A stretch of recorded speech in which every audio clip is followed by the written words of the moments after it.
God damn. Yeah. Some motherfucking doghouse battle cat collaboration right here. You know this motherfucker bang got to be. Straight West Coast style. Peep the script.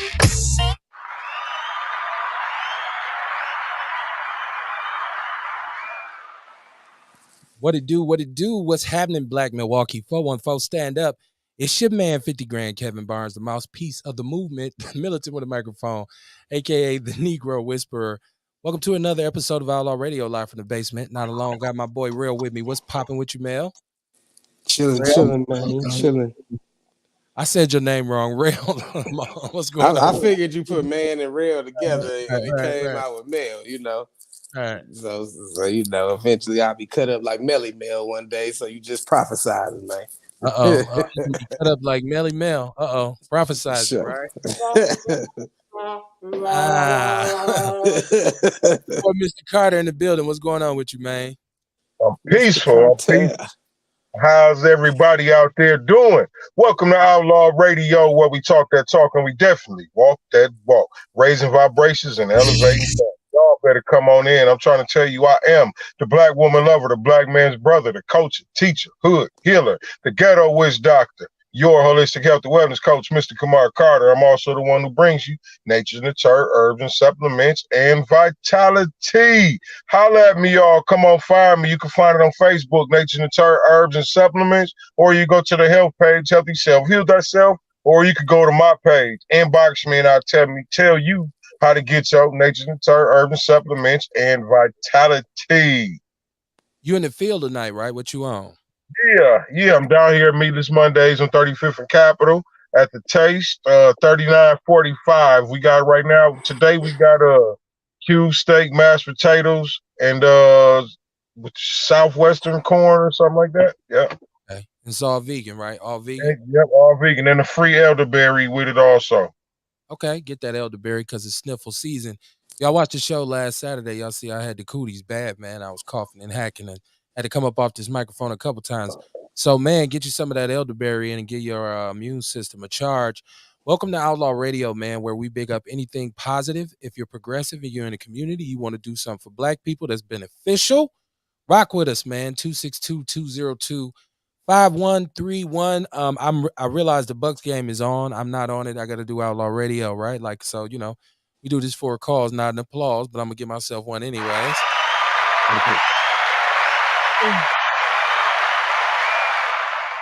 I'm one of them dudes too. I kind of feel like the Bucks will do better if I'm not watching. Like maybe if I tune in later in the game.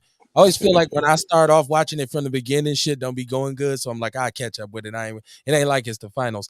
But welcome to the show, man. Live from the basement. We got a lot to talk about tonight. I see you, my brother. Jamu Butler is in the chat room. We know he's gonna be coming back through to rep that Heal a Hood joint jumping off pretty soon. So make sure I support that. I see Ewok in the building. He said he's watching the Bucks game. He's out in AZ, man. But you know, a lot has happened, man. As usual, every time we step away from the mic, a lot of shit happens. A lot of craziness goes down. And I actually meant to get with you all like last Thursday for Outlaw Nation, but I'm old, man, so I was kind of pooped, right? So I just chilled for a minute, and then, like I say, you notice my wife and I have been just kind of maintaining and reestablishing the studio. So I'm been down here working, doing some stuff. So didn't get to come on Thursday. I said, fuck it, I'll do it Friday. Friday ain't feel like it. But Monday night I had to do it, right? So you know what the biggest news is. Let's get it out our system. The boy Kevin Samuels died. You know, we reference Kevin Samuels here on the show many times because of his controversial messages and what he had to say to black women. But once again, this is something that happened and our community is mobilized by because a lot of people have opinions. In particular, sisters was giving it up. They was happy the brother died. They was happy he died. I'm never happy somebody dies, right? Like whether I agree with them or not. I'm never gonna celebrate their death or anything like that. But let's talk about it tonight. Kevin Samuels, man. I see a lot of brothers saying his message is something that's powerful, that's gonna live on. And I see people saying, oh, he's a fucking idiot. I'm glad he's gone. So let's talk about it. What y'all think about the brother Kevin Samuels passing, man? I think it would be shallow. I think it would be shallow of a person to be happy somebody did like that. You know what I mean? But he had some good shit he was talking about. You know what I mean? He got on the brothers when they wasn't right. He got on sisters. And really, I mean, he just shedding light on like different issues that we all have, different problems or the different mindsets that ain't right. I mean, it happens, man. Death happens. Ain't nothing to trip about, really. You know. But Okay. you know, I also done saw some sisters that was giving it up to him. Okay. You know what I mean? That respected what he do because you know he told the truth. It was just a lot of the time it was harsh. It'd come here, give it to him in a way they didn't want to hear it. Okay. 1.5 million followers this brother had on YouTube, and I don't even know what he had on Instagram, but on YouTube he had 1 million, and you know that's where the real paper gonna come from. A lot of people said he was a marketing genius because a lot of people don't know that he was a content creator for about, they said, 7 years.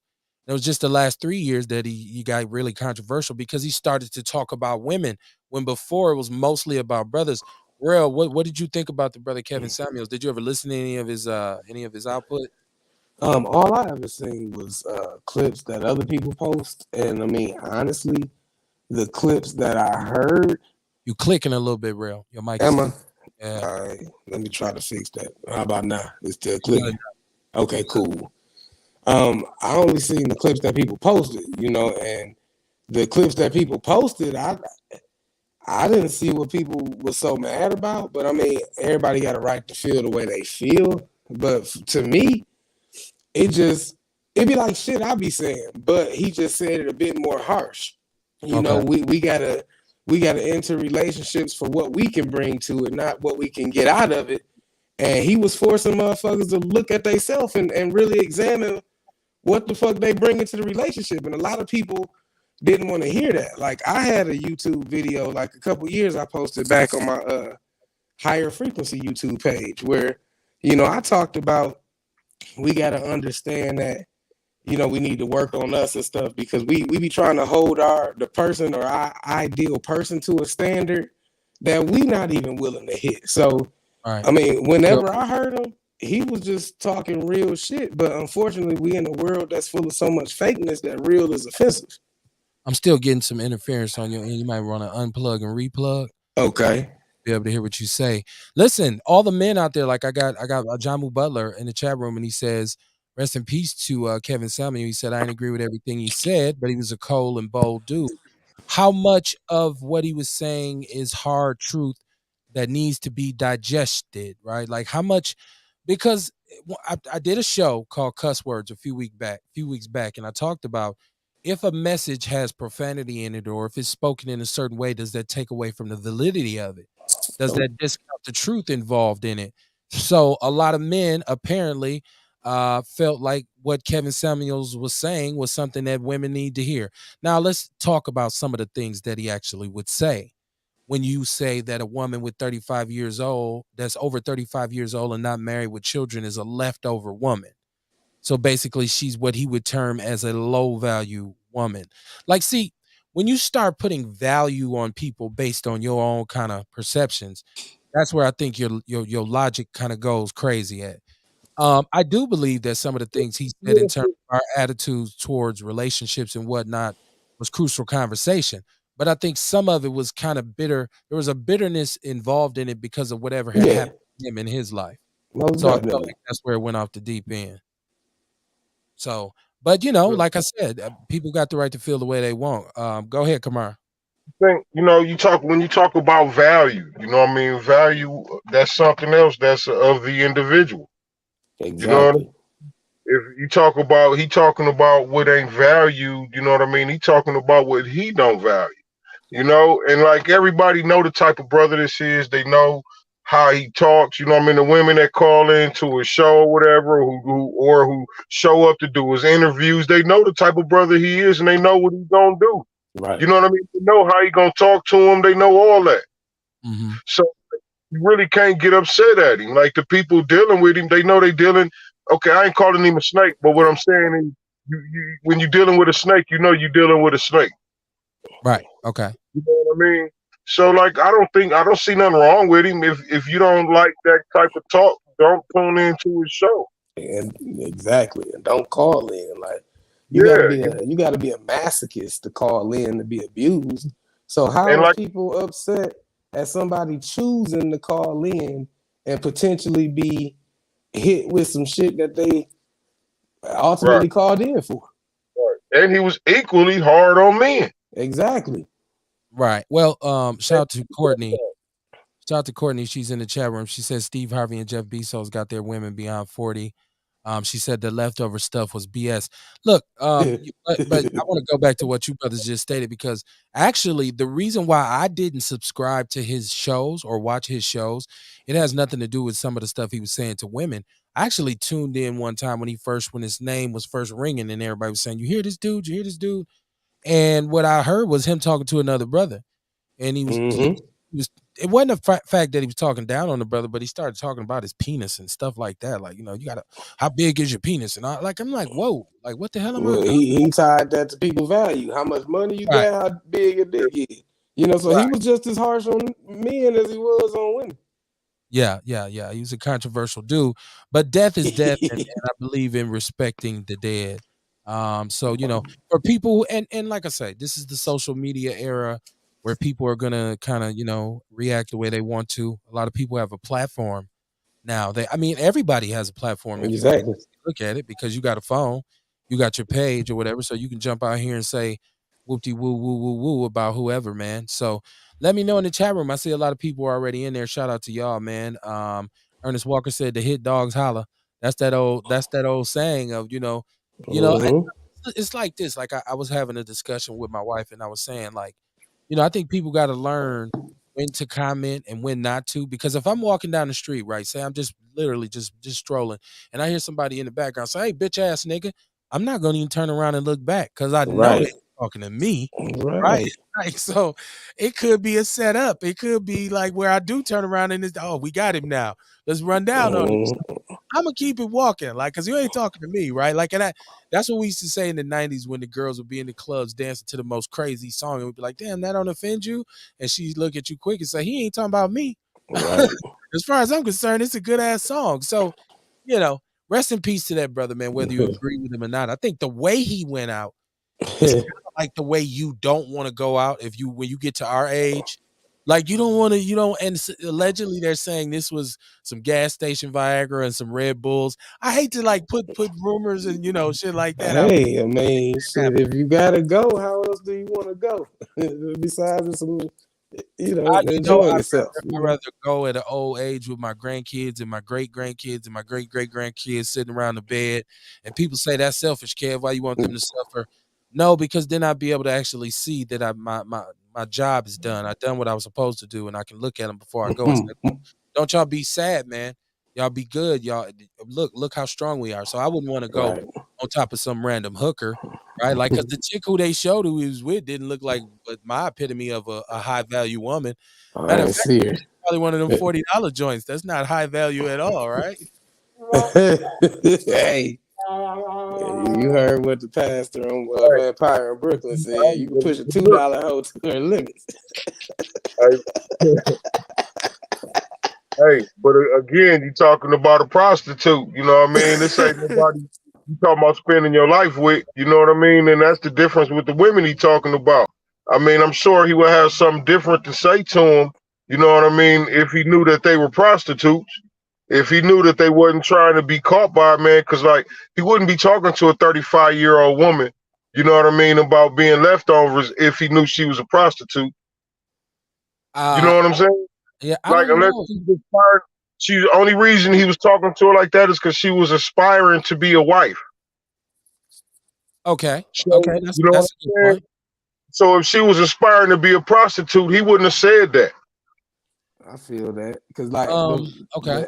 the episodes I heard, he was always rebuttaling or responding to some attributes they were saying that they man have to have. You know what I'm saying?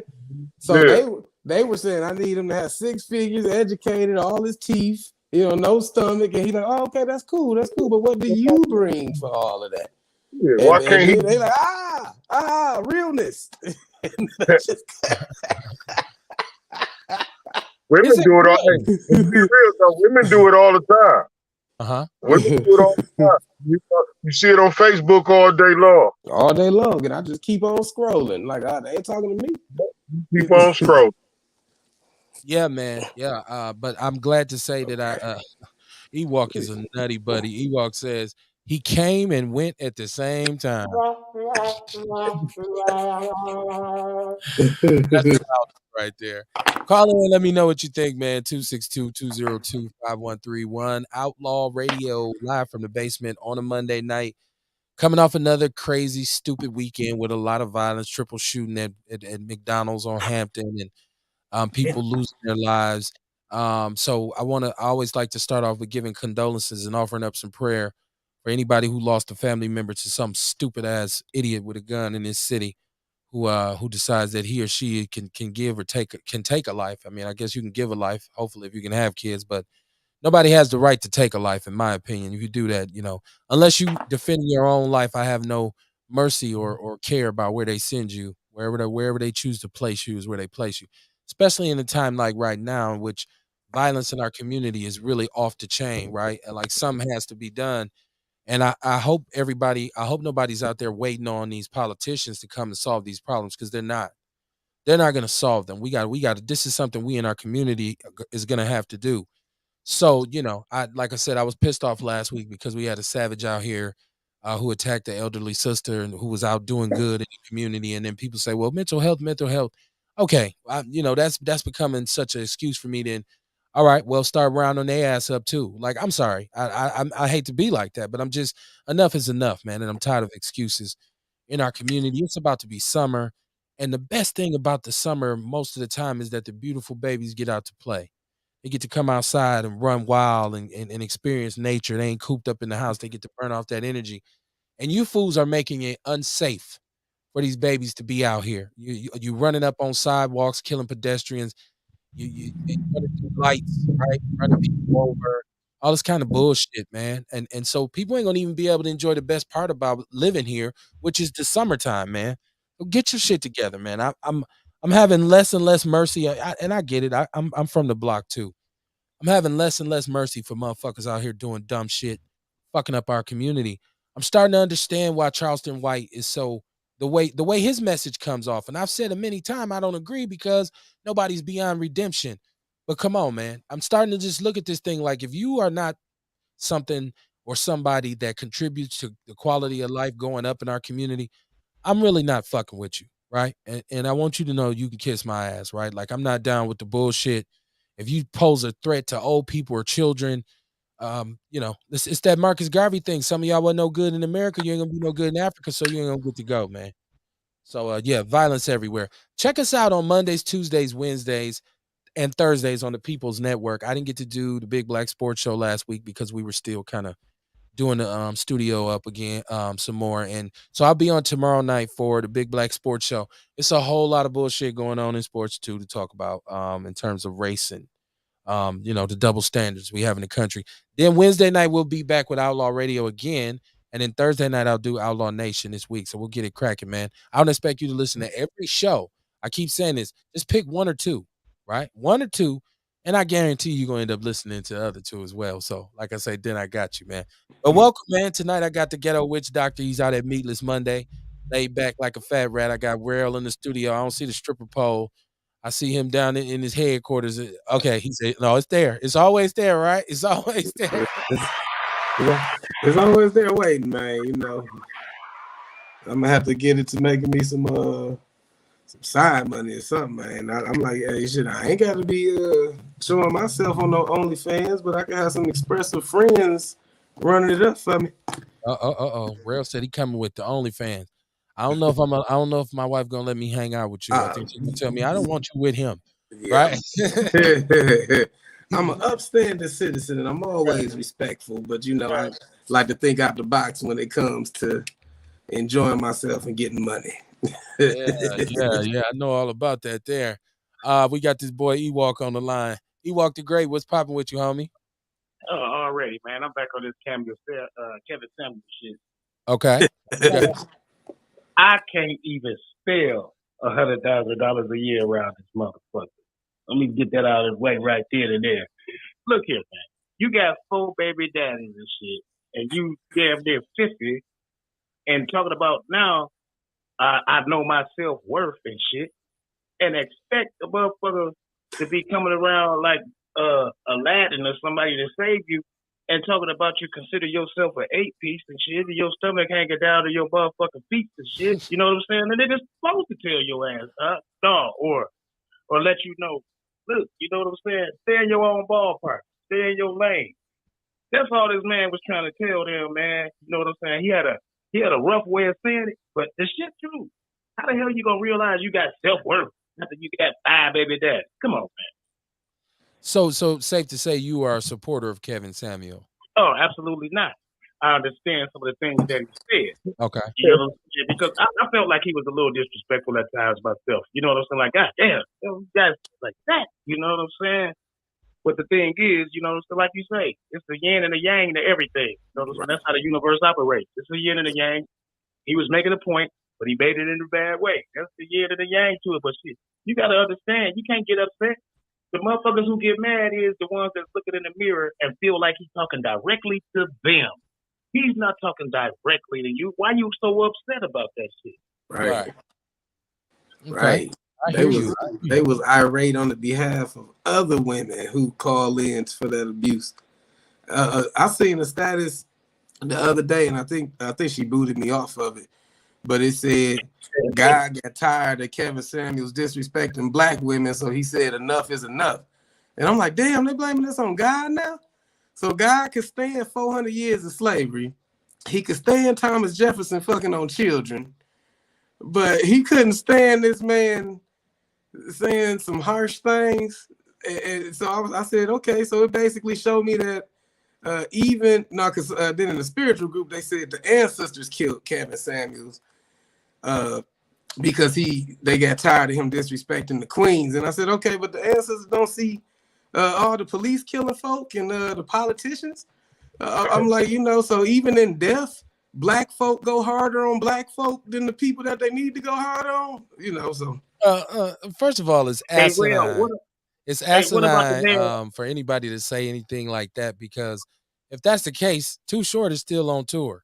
So, if that's the case, right? You know what I mean? Like, They care. But what about the man that's willing to, you know what I'm saying, accept with your packages that you got, your baggage that you're carrying along with you, and he really do care about you, and he don't make that 100, he don't make that 150, man, interest, you know what I'm saying, straight up really interested in you, and you got the nerve. Well, I need me $150,000. How come he can get cheated on but she can't? Exactly. well, Nigga might make about a cool 50. That's what he asked. Nice little 50 and shit. 50 ain't bad for a motherfucker who's steady trying to get right. No, they want motherfucker a nigga with 150 with 4 kids and shit and 4 baby daddies to deal with. You don't know which one crazy, which one ain't, but they want you to come in, goddamn it, with 200,000. And that's what he's saying. And that's what he's saying as far as leftovers. You got a woman that age, all the kids or whatever, you know what I'm saying? But then she want a brother that's perfect. You know what I mean? It just don't work like that. That perfect brother don't want a woman that's this over here, that, and that. You know what I'm saying? And that's what Kevin Samuels was telling these women. Well, is it okay? So the conversation, like, you got to date in your lane. You know what I mean? So the conversation then is about selection. Your how you select your mate. And now listen, right. The point that we can make here that I think we can all agree on is that this goes both ways. Because like stated before, I've heard women with these crazy, and they've said things that are basically the same thing that Kevin Samuels says, except they're pointing at men, right? Like, so, double standards aside, I get. They say some shit. You hear them say some shit. You hear them say some shit like, yeah, niggas' dick stopped working. Now they want to settle down. Yeah, they say, yes, it's all kinds of stuff like that. Yeah, all the time. And I think people, just stop being so damn sensitive, and what applies to you or that you can relate to, then rock with it. What does not, then just don't. I mean, it's just that simple. Like, okay, so if you don't agree with, and a lot of brothers feel a certain kind of way towards women who do, they get older and they they're in a situation where they have, maybe several baby daddies or whatever, which by itself is not something that disqualifies you as a good person, right? Like, so maybe you have, 5 kids by 4 dudes or whatever. You have a certain age, you should be of a certain mindset, but you want to keep your standards high because you're saying, but I still matter. I still have a value. It's not that I've made the best decisions in my life, but that don't mean I ain't shit, right? Like, so you still try to have some standards. You can't just like, I think it's counterproductive for a man or a woman to say, well, they dealing with somebody that's not good for them or somebody that they really don't like. And you say, why you fuck with them? And they say, what I'm supposed to do? I ain't shit. I got 4 kids by 4 women. I'm 50 and I'm not a millionaire. I don't deserve shit. I deserve to be with somebody who ain't shit. I don't know if that's the way we need to go. I think people do need to be more honest with themselves about where they are at, and it'll be easier to find a mate. So to say I can't be out here talking about I need 1,000,005 and I'm living off, welfare, and I'm out here living bum hand to hand like I'm a bum, but I gotta have somebody who's. But then some people would say, well, that's the only way you're gonna get out. God damn it, you gotta have somebody doing better. Yeah, well, that's his point. That's his point. You know what I mean? If you're doing bad, you ain't doing all the way right. You can't be looking for this. You need to be working on yourself. Right. You need to be making yourself this person that person would want. Mm-hmm. You know what I mean? So it ain't harsh. We ain't saying nothing. It's just harsh the way it's coming out. Right. Not, I think back about it. Not everything my mother said to me that made sense came out in a nice way. Right. Like, she wasn't always user friendly when she was trying to teach me a lesson. Like, so some of the most positive conversations I ever had when my mother started out her saying, "You dumb motherfucker, listen." So I think people got to realize that as well. But like I said, man, let us know how you feel. You're welcome to call in and share your opinion on the whole Kevin Samuels thing.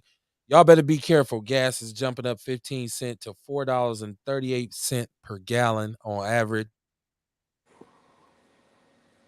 Man, if I go anywhere, it's got to do with some money. Right. So, right. Okay. It better be that way because joyriding is out, right? Like, at the worst possible time, too. Because, like I said, the weather's getting better. You want to be able to roll out a little bit. Here's the deal, though. Inflation in this country on fuel and food. Like, I was in the grocery store last Saturday, right? Because it was Mother's Day. We'll talk about Mother's Day too. Happy Mother's Day to all the mothers. And I decided it was Saturday. So I said, I'll just throw some food on the grill for my wife because she didn't want to really go out to eat or anything because, she just didn't want to go out, right? Like, so I said, okay, well, you want me to throw some food on the grill? She's like, cool. I go to the grocery store and the fucking price of food is dumb stupid. Like, for one slab of baby back ribs, I paid $17. And I'm like, this is just dumb, right? Like, so just one barbecue, don't get me wrong. When I grill, I grill. So I can't just have a couple hot dogs and a hamburger. I be seeing people like, yeah, grill flow. And they be having like 2 brats and 2 hamburger patties. No, I got to have real meat out there when I'm cooking. So I spend about $100. And this is just, but if you go out to eat, like there's no such thing as a value meal anymore. Nope. Go up to Wendy's now with your babies and think, oh, I'm about to get a couple value meals and get them some goddamn $26.75. I only ordered 2 things. What are you talking about? Biden and his administration have fucked the pony on the inflation, right? Like, so if there's anything that he gonna be taking the task for is goddamn inflation is out of control, right? Like, and so some people who know economy, the economics involved with our economy will say, well, you got to remember we're coming off a situation where business was down, a lot of money was lost. They was giving us stimulus packages and all kinds of stuff, so that money has to come back into the kitty from somewhere. But goodness gracious, man, for gas just like to go up, shoot up just that randomly. You think about the average price of a tank of gas is $4.38 a gallon? This is fucking ridiculous, especially for all you big boy truck riders out there with the 40-gallon tanks. Yeah, $100 for a half tank, man. Something has to be done about the inflation in this country. It's getting to the point where it's like the 80s. I don't know if y'all remember. I do. I'm old enough to remember the 80s. Inflation got out of control because at one point you go to the store, you get a loaf of bread, dollar, 75 cents. Next year it was like $2 for a loaf of bread. It's like, what the fuck happened? Inflation, man. And we gotta start saying something about this shit. We need relief. While we trying to run and give the Ukrainians money and shit to build up all the shit Putin over there blowing up, goddamn it. Now we paying $17 for a fucking slab of short baby back ribs. Y'all see I get pissed about my pork, man. What y'all think about the gas? Kamar said he got to go get money if his car's starting up. Well, what you gonna do if you gonna get the pole thing cracking? You gonna have to be transportation, ain't you? Oh no, man, I fucks with bosses. Like Oh, okay. everybody I fucks with got businesses of their own, so they Wow. they Bring just your own express booty. it. Yeah, they just express it, man. Okay. And I provide the playground for them, and they do the rest. Oh, okay. Okay. Well, I don't know. Is the dollar tip ain't got no value no more? Is inflation going down in the strip gang? I was strippers like They ain't doing shit for $1 no more. They don't want nothing thrown less than a 5. No, I'm just playing. I don't know, man. You can't get them to look at you for $1. oh Lord. Hey, my transmission in my car went out last week, man. And I just happened to go get a truck because I wanted a truck or something, man. And look at this motherfucking gas. Oh yeah. I went and filled it up because I wanted to see how much it was gonna take. Every bit of $100. Yeah. Oh yeah. Oh yeah. So Hey, listen, man. Listen, I'm like, look, only time I'm going somewhere is if it got something to do with some money. Yeah, man. Yeah, or be Nothing ready wrong. to spin it, right? Like, or be ready to drop that iron, as they say. Mm. Ernest Walker said, "My mom used to tell my sister and my female cousins, don't look at a man's shoes.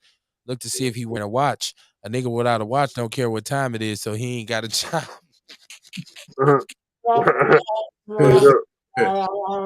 Well, now it's the cell phone age now, so not everybody wears a watch, but most of us who consider ourselves scholars and gentlemen, we usually gonna keep a watch on, right? We gonna Hey, I used to. right. I used Yeah, to I wear have the shit on the watches. But yeah. then now I wear copper. You know Okay. what I mean? And my idea, and I told you a while back, Kev, my idea of freedom is being able to live without a clock. Mm, okay. Okay. That's one way to look at it. You on your own time, entrepreneur time, right? Like it don't matter what time it is, baby. Right. Don't. God damn it. Right. I've always loved watches. I got an extensive collection, so but I don't because the batteries go out on them. So but I get we talking about watches, but that's not that's not the point of what he's saying. Ewok, your those older sisters who raised us had that kind of wisdom, just like the old men had that kind of wisdom to impart on us. And it wasn't always, like I said, it wasn't always user friendly. So we as a generation are pretty thick skinned, right? Like, cause I keep saying I grew up in the 80s where ribbing was what happened as soon as you walked out the house. It didn't matter what you had on. You getting ribbed on, right? Like, and so you had to have a tough skin or you're just gonna be squabbing every day. And some of us did that. So your knuckle game was thorough. But either way it go, you was a tough motherfucker. Either you could fight real good or you could rib real good. Like, right. So and we live in a different society now where because a lot of the shit that was said to me as a youngster now, like if people go crazy, like why are you telling that kid that? Like, why are you saying that? Like, but that's how grown men talk. That's how they spoke when I was growing up. So, but yeah, man, it was Mother's Day. So I hope all of the mothers had a good weekend. I was happy Mother's Day to my wife, the mother of my children and whatnot. But my mom passed. So over time, I got kind of cold towards Mother's Day over the years. Like I used to find myself on Mother's Day looking at people pictures of their mothers, and in my mind I'd be, man, fuck y'all. Right? Like I was that mad about the shit. Like my mom's gone. Like I don't care about that shit. And your mama ugly. Like this is how I used to be thinking, right? Like I was bitter about it. But I'm not like that now. And I would tell anybody, man, enjoy your mom and give her all the adulation that you can. Hug her, kiss her, man. Tell her you love her. Do what you can for her. Get some money. Let that be a motivating factor for you. Right. I'm here to tell you, once she gone, right? And there's no repairing that hole. It doesn't matter. Like I say, I'm very, very grateful for the mother that my wife is to my children. But I still feel a certain sense of emptiness on Mother's Day because my mama been gone for so long. But shout out to y'all who celebrated Mother's Day with your mothers. All y'all looked good. It was good. You took her out to eat. Some of y'all blew your whole budget for the week, right? Right. Spent your re-up money. It's all good though, man. It's all good, man. Give it up for all mothers.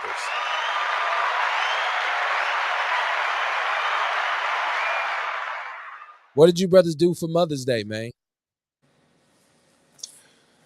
I went and grabbed my mother a lemon tree from Home Depot. They got them little patio lemon trees.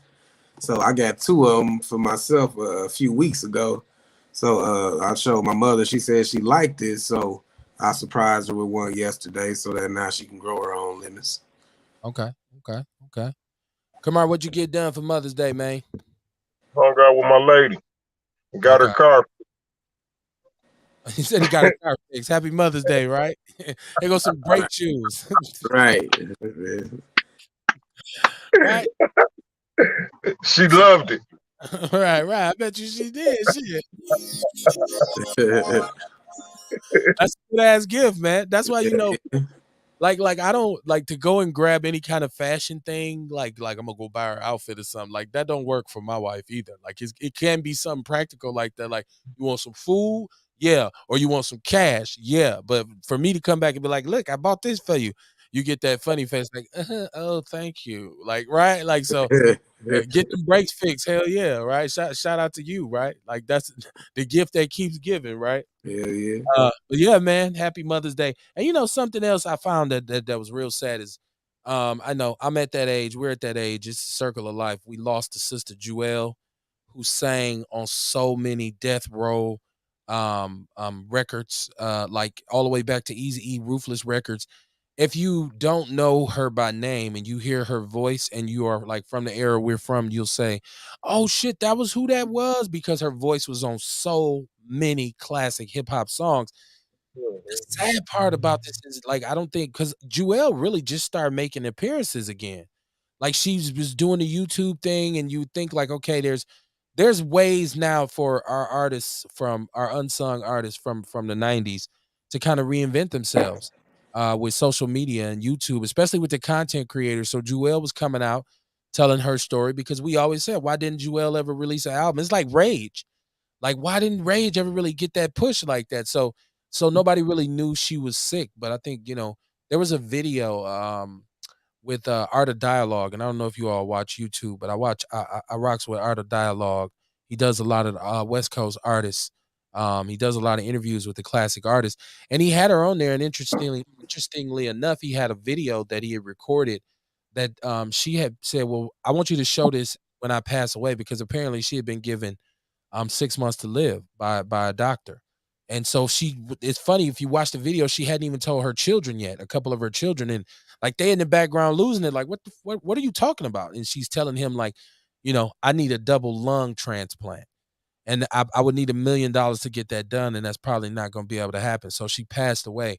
It's also very sad that these artists, with all the money that's made, with that Death Row catalog that's been sold since Suge Knight lost it to bankruptcy, and now Snoop Dogg owns it, and he's making it an NFT, and you see Danny Boy coming out saying, he's lost his income because of what Snoop is doing with the Death Row catalog. But the artists, recording artists, usually don't have health insurance.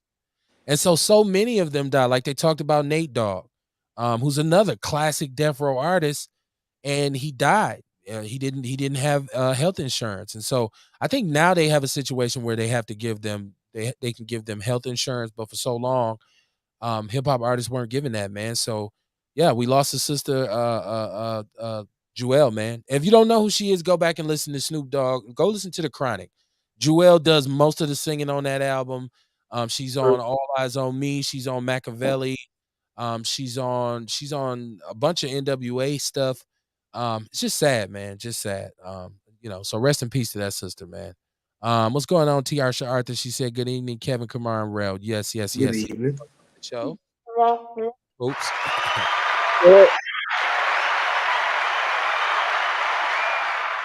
Happy Mother's Day, Miss Tiarsha Arthur, and every other sister that's listening. Happy Mother's Day. Hope y'all had an enjoyable weekend, man. Man, like I said, the weather started to turn a little bit, and this is why I get so upset with the violence that's going on. I'm looking through Facebook. I'm looking at the news on social media, and it's saying, built bulldog stolen at gunpoint, right? Like people really out here stealing dogs at gunpoint, right? This is how desperate our city is right now, right? That's why I don't want to see anybody. I don't want to see anybody with a smile on their face downtown, all happy. Okay, you won the election, you got your seat. What you gonna do though? Like all that? Okay, we done celebrating this shit. We're done. Oh yeah, we got all these black. We got a black mayor. We got a black this. Now what the hell are we gonna do, right? Like, what are we gonna do about the problems that exist in this city? Courtney's fucking me up in the chat room. She said, "You fucking up, Kev." Hey, players fuck up. That's all I can say, right? She said, "Thank you." Shout out to Lisa Mueller. Thank you. Good evening, my sister. How y'all doing, man? Good evening. Happy Mother's Day once again. Happy Mother's Day to all the sisters out there. Now, what is Mother's Day? Is to acknowledge the sacrifice that mothers make, right? Like as you think about your mom, and for us, and this kind of goes with the Kevin Samuels thing because a lot of times people say if you meet a dysfunctional individual, ask him or her about their relationship with their mother. And normally a person who has a kind of like a warped relationship with their mom is a fucked up person, right? Like and they have issues, right? Like so, and I know brothers and it's like this with sisters who have daddy issues. They have a hard time in their relationships a lot of times with men. And so brothers who have mommy issues have a lot of trouble with women a lot of times. So, and I don't know. Kevin Samuel's mother came out and expressed some outrage about people celebrating his death. So I don't know. We didn't get to know the brother well enough to know if he had a good relationship with his mom or not. Obviously, he had been hurt, right? Like obviously, some things that happened to him that made him feel a certain kind of way. So, but yeah, happy Mother's Day to all the sisters who tuning in. Hit share, hit follow, y'all. Y'all share the show, man. Let people know it's going down, man. I seen like now, so the rumors are coming now that after all this fallout with the whole Will and Jada thing, so now they're talking about Will and Jada are gonna get a divorce, and she's gonna get half his worth. I think Will's probably worth about 40-50 million dollars. She gonna walk away from this pretty sweet. And see things like this is what creates a person like Kevin Samuel. Like the way this whole Will and Jada thing looks, the woman that they've made her out to be, and women's attitudes sometimes it create the Kevin Samuels, right? It make these dudes bitter. They have dudes out here talking major shit about women. I think it's all kind of productive because if we ain't being positive with each other, because there's a way to be positive even when you're being truthful and honest, right? Like, because if are you telling somebody the truth about them because you love them, or you want to hurt them, you want to spite them, right? Like, so there's a way to say, baby, listen, so even if a woman has these standards or a man has these standards and you want to bring him or her back to the earth, it's like, okay, I hear what you're saying, but maybe you got to be the change you want to see, right? Like, because you just walked up, right? I pulled up, I was driving. You the one, you got a bus pass. I don't. You don't have to tell, oh, walking ass bitch. Like, you ain't got to say it like that. There's a way to do it, man. We got to figure out how to treat each other, man. But what y'all think about Will and Jada, man, with the divorce joint? What you think about? Is this a result of what has to happen in what we call a toxic relationship? What y'all think about that? I think in that situation, man, like, okay, they may get divorced, but you know what I mean, she may not get that much money, man, because she well off already.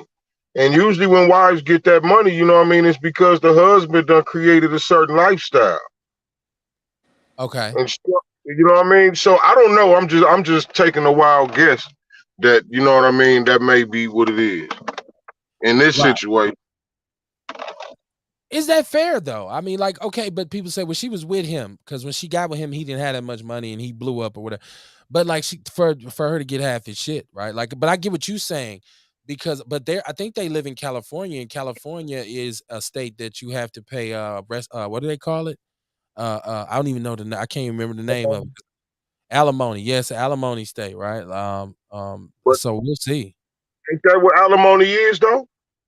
Well, I think alimony is supposed to be meant for her to continue her lifestyle. I guess. I don't know. The lifestyle that you created. Okay. That he created. You know what I mean? But in this, like I said, in this case, like it's weird because you know what I mean. She already got money to live the lifestyle she been living. Do she got money though? Because what was it called? What was the movie she had Set It Off, or no, Girls Trip? I don't think she really got paid off of that, right? Like the Set It Off money go. Straight ain't broke by far. No, she's not, because she married to Will. Shit. You know what I'm saying? She ain't broke by far. And I'm gonna tell you, I don't think he would just leave her broke.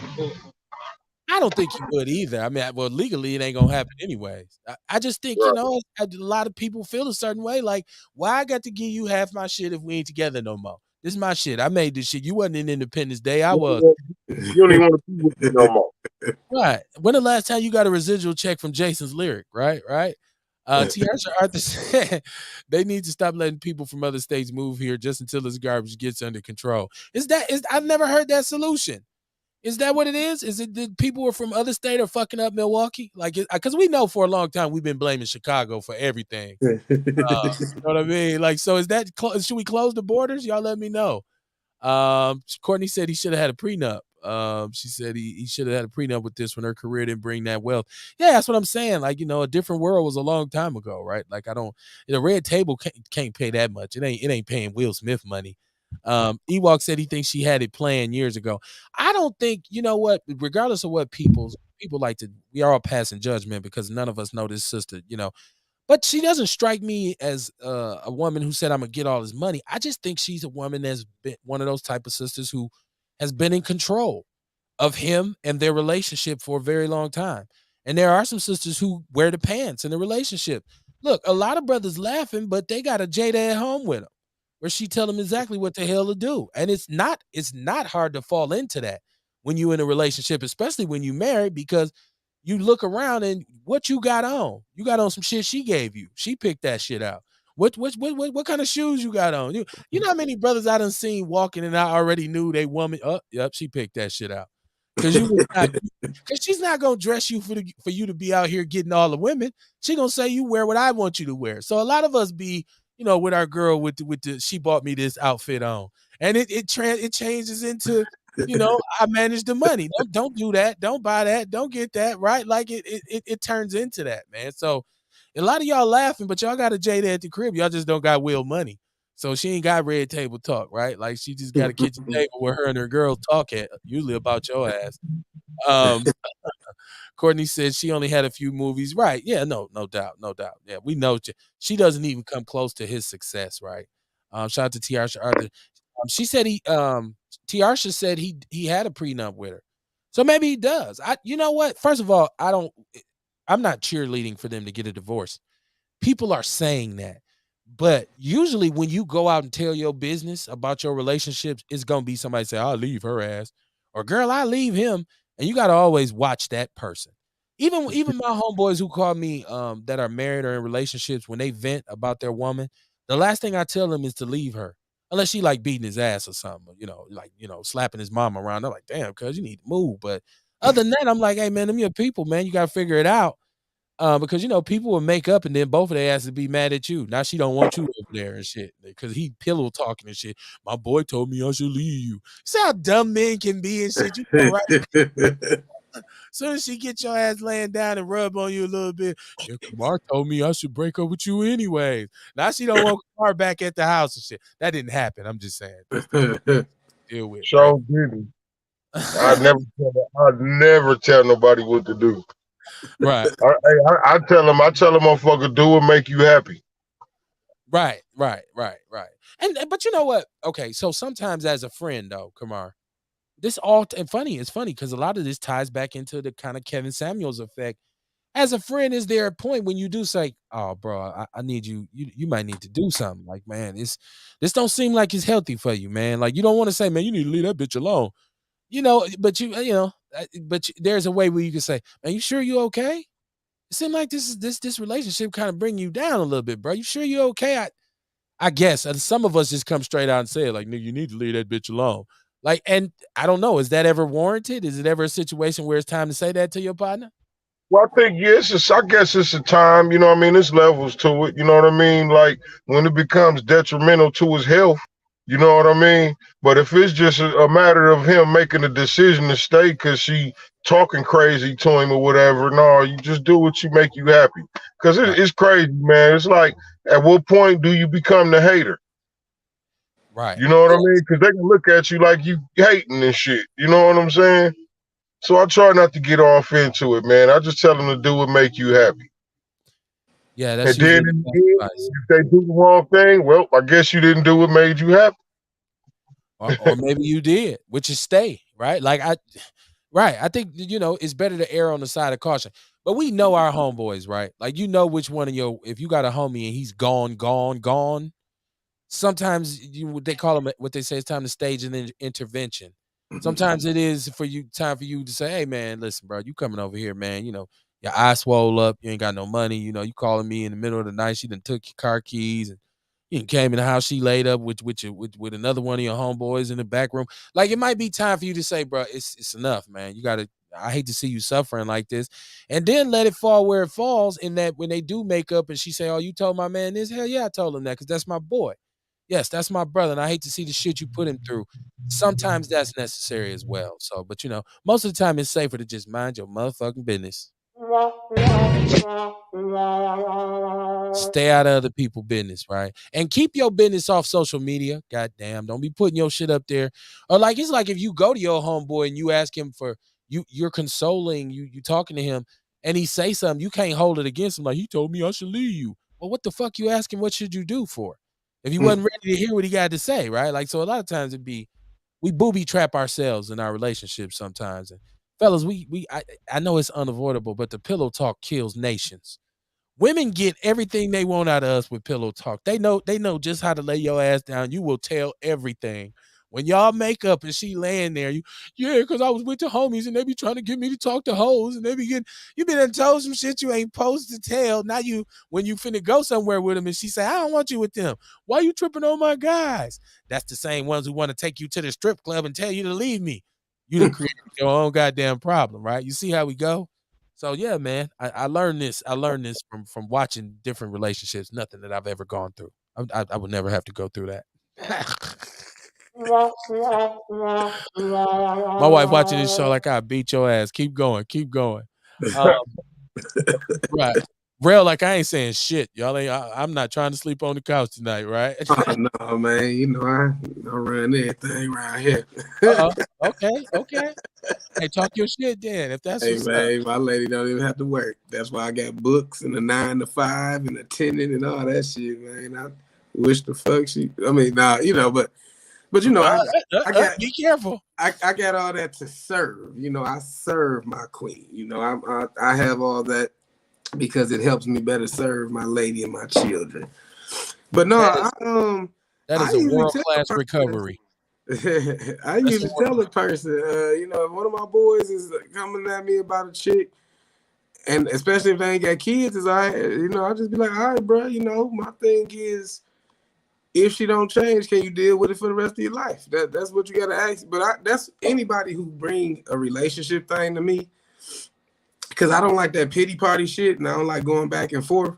And you basically bringing my energy down with your shit. So I give everybody they one time, but after that, it's like, hey, man, if she don't change, can you deal with it? If okay. yes, just rock with it, man, and I wish you the best. If no, don't base your future off of potential type shit, especially if you ain't got no kids. I let them know the easiest way to see shit get real is for somebody to have your kid, your name, or find out you on paper. Then you Right. gonna see how they really feel about your ass. Yeah, man. And no, Wisconsin is a woman's state. So you Oh, take your ass to court in Wisconsin, you finna get raped. It's gonna be yeah, rapey big raperson on your ass, right? I told you it happened to me, man. Shit, they went to court and like, hey, we trying to take him down to because I was married before. So at the time, my children was 4 and 3, my boys. We went to court and I went from seeing them every day to somebody trying to take me down to every other weekend so they could get the maximum amount of child support. So I've been there, but I also tell people, you can't let your experiences with individuals dictate how you feel about That's a true. whole, Right. gender of folk. Yeah, like you can't just because you've been dumped or you've been, played, now you're gonna try to hold it over everybody else goddamn head. That's wrong too and shit. Bitter ass, go somewhere with your bitter ass. But look, did y'all see this racist bullshit about one of the supposed shareholders for the Green Bay Packers complained on the page about why did y'all draft all black players? Right. See, just when you try to give people the benefit of the doubt, right? Like this is the kind of shit that permeates the mindset of the white people in Wisconsin for the most part. These are the kinds of things that the kind of shit that they're worried about. Why did you draft all black players? And she had more. But listen, I didn't if even know.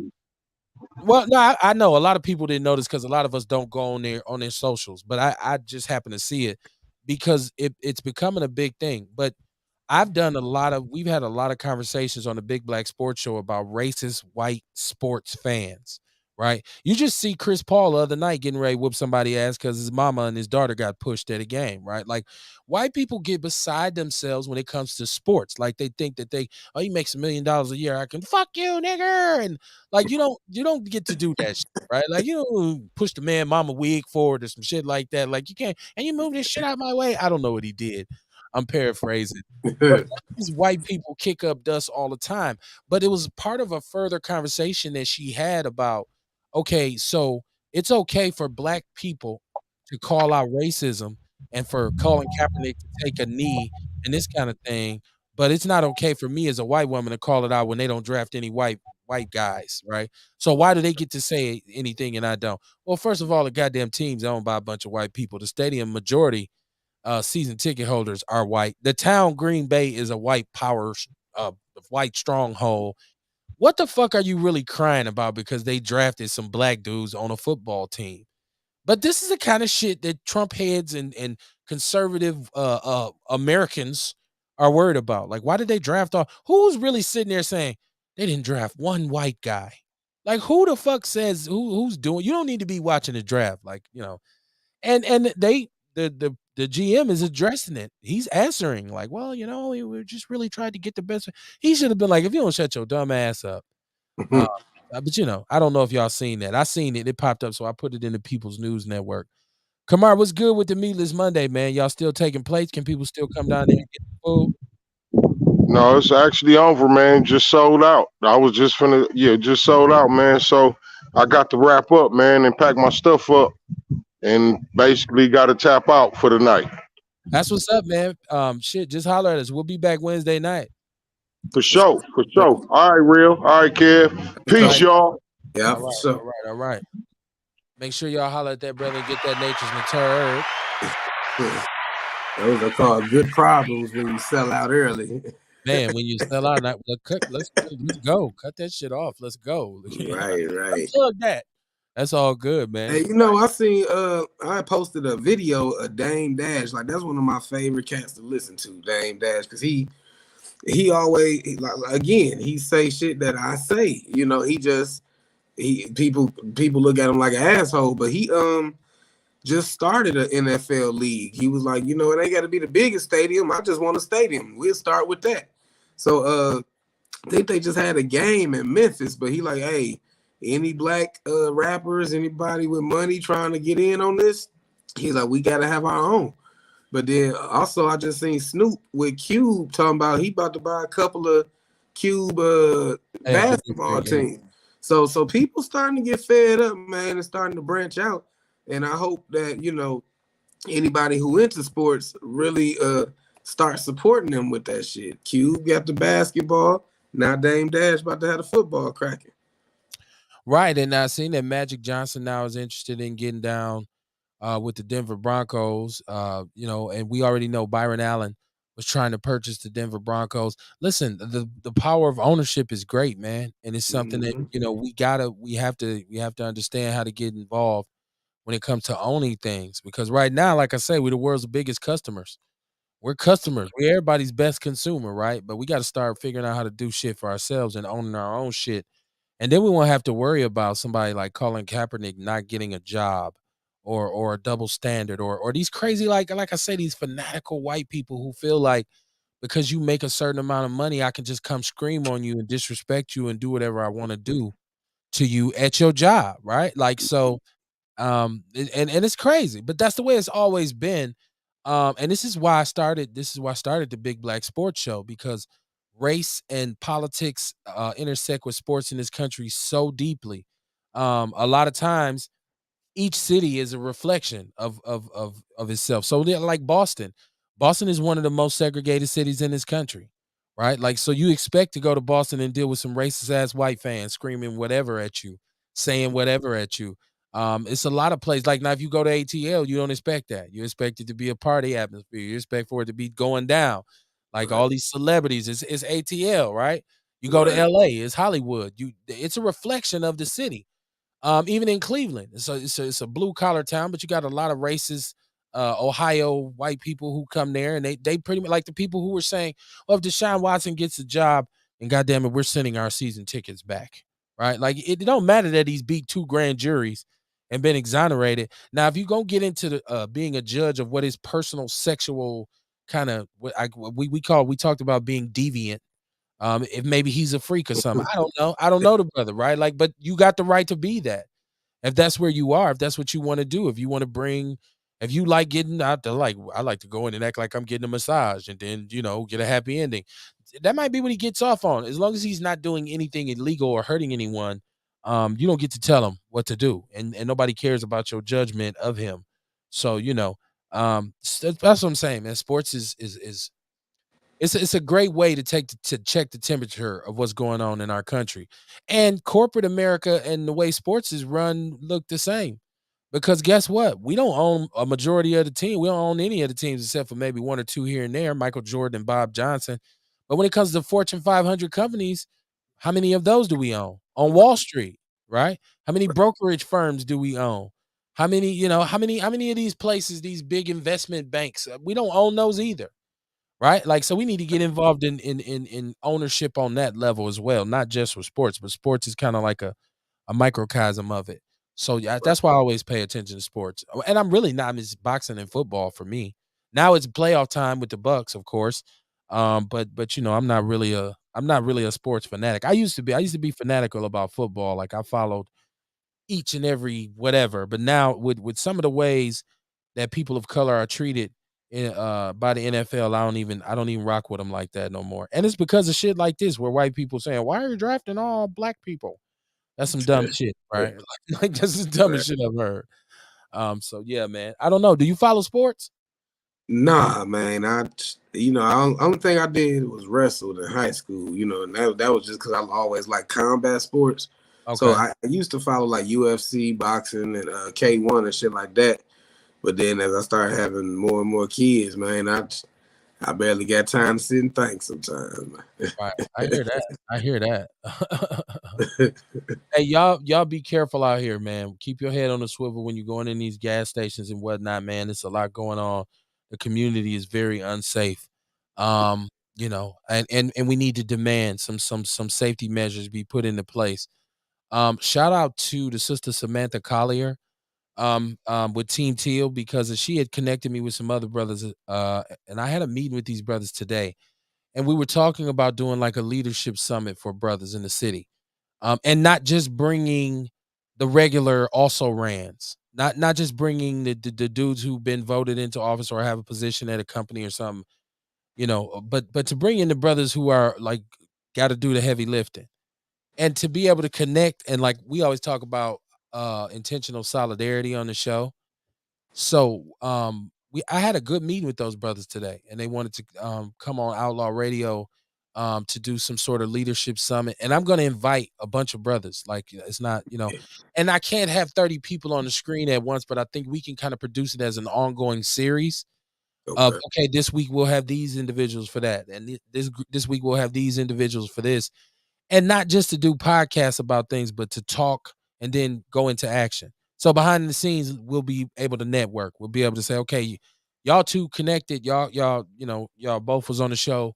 This is how we gonna get down. We got to show people, man, it's one nation. We got Right. to get on code, and it has to start somewhere. So I think it should start with the men. I think the men need to get together because we discounted in this community, right? And this community ain't nowhere near what it was when I was growing up, in which the men were the ones who were the leaders. And I'm not saying that means you have to put women to the side or get behind me or nothing. I mean, men need to be placed in leadership roles. Black men need to be placed in leadership roles. And they actually, right now, if you look at what's happening, a lot of times they come together with people, funders and whatnot, and they come up with programs. And you look at who's really running the programs, and brothers ain't involved at all. They'll have the sisters, of course.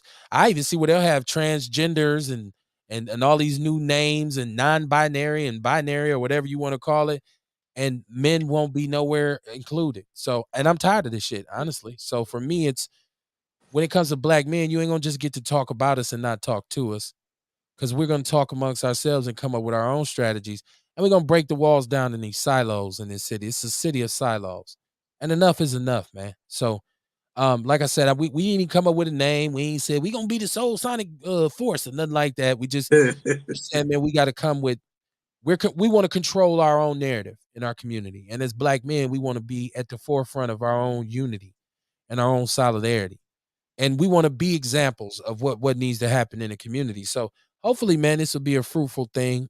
We in the planning stages now, but you'll be involved because you're an outlaw. And I basically pledged our platform to them and said, listen, if this is something you all really want to do, Outlaw Radio and the People's Network support it wholeheartedly, right? Right? We always say we don't try to tell people what to think. We just tell them to think. That's all we really want you to do on the show. So hopefully you get we can see some fruit. We can see some come from this, man, and really create a situation where and don't get me wrong. I know people say, well, we get together now and we do this, we get together now and we do that. Well, I'm not involved in it. Right, right. So and we're not involved in it. So we got to make it so people like us, people who are down with us, can be involved. And I'm not against even getting with other people who do shit, but I think we got to get some shit established, right? It's about that time. So Right. yeah, man. So but and I also put in the People's News Network, and people were tripping about. I have a picture of Magic Johnson with his son. And people honestly thought that this was they thought this was a female that Magic was with, and people were saying, "Oh, it's good he's dating again, right?" Um, and because we was talking about the whole Dwayne Wade thing that was controversial a couple weeks ago because Yes. he had a picture of his boyfriend. But Magic Johnson's son been a she for a very long time, right? And Right. so, but on this picture, it's funny. And I guess it's one of those things where you can say, would you want to trade places with Magic? Would you rather have a couple billion in the bank and have this son who like is wearing dresses, carrying purses, just doing the whole woman thing, or just regular be, just be yourself, have your normal life, and have your son be like, what's up, pop? Let's go. I'm almost saying I'd rather keep my own money. I wouldn't want to be mad. But first of all, Magic he was HIV positive and he has a gay son. Um, which once again, that may not be an issue for him. He might say, I don't bother me. But it would kind of bother me. I'm just being honest. If my son wants, Dad, let's take a picture, and he had on like a whole dress and a purse, I'd be like, damn. I'd like the expression on my face on that picture would be kind of funny. Did you see the picture of Magic and his daughter? Yeah, I seen him. I mean, hey, that's his child, Right. I mean, that's why it's so good. That's why it's so smart not to really covet people's wealth. Like when you see somebody who get money or whatever, or they may be a celebrity or they may be doing well, and you say, "Oh man," I never feel like, "Oh, I want to be like dude," or I never be like, "I wish I had that what he has or she has," or because I don't know what they dealing with in the background. It might be some shit Right. that I don't rock with, and I would say, well, no, you can keep that shit. It ain't that serious. I don't want no new truck that bad, right? Like so. I don't know. That's why I'm never a hater. That's why I'm never jealous of people. Like when I see somebody, especially one of my partners doing well and they coming up, I always say, that's cool, bro. I'm happy for you. Cause I know if your time is here, my time is coming as well. So Right. yeah, Magic though. Magic do look a little perturbed on the picture though. I ain't gonna lie. Magic kind of looks like ain't this a bit. And maybe he ain't thinking that. That's probably just my ass. Wayne Richie said Magic Johnson. He said, "I don't want them problems." Yeah, that was a comedian a couple years back saying Magic like Cookie was safe. Like no matter how fine she is, like Magic ain't got to worry about nobody fucking with Cookie. Like, oh man, I'm cool. Bad joke. Bad joke. Yeah, man. I put another. There's another post I put up by Justice Allah, and he was having kind of like what I was talking about. He had VDs. I'm sorry, VLs, GDs, Stones. He had a bunch of street dudes, gang members. If you have people call them gang members. I don't know what the correct terminology would be for them now. Brotherhoods, or whatever.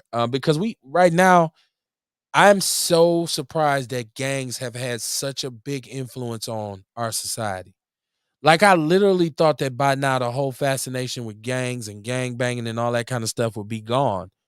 But if you really pay attention, like especially with Crips and Bloods, like you would have thought this shit would have been over with by now. And so, but I think that picture, the reason I put that picture in there is because it's a very strong statement of brothers who are in that life, who are real warriors, being able to sit down and get together and say, "Man, we got to our community is in dire straits. We got to figure something out here." And I think more of us need to adapt to that, man. I really do. And that's why you always hear me. And I know people probably like, I get tired of him talking that solidarity shit. I'm sorry. I don't see no other way. And I'm not apologizing because of what I said. I'm just saying I feel sorry for you. I feel sorry for your mother, as you say on the society. I feel like solidarity and unity in our community is the only way we're gonna get out this devastation, Yeah. right? And like right now, we are so against each other, man. The shit gets sickening. It's like, dude, okay, like can we just ever just let it be all good? That's what I'm saying. I would like to see a movement started in Milwaukee in which let's get with who are the leaders of these youngsters out here in the community? Are there any leaders? Are there any real bosses in the community anymore? Because if there are, I'd like to sit down and talk with them.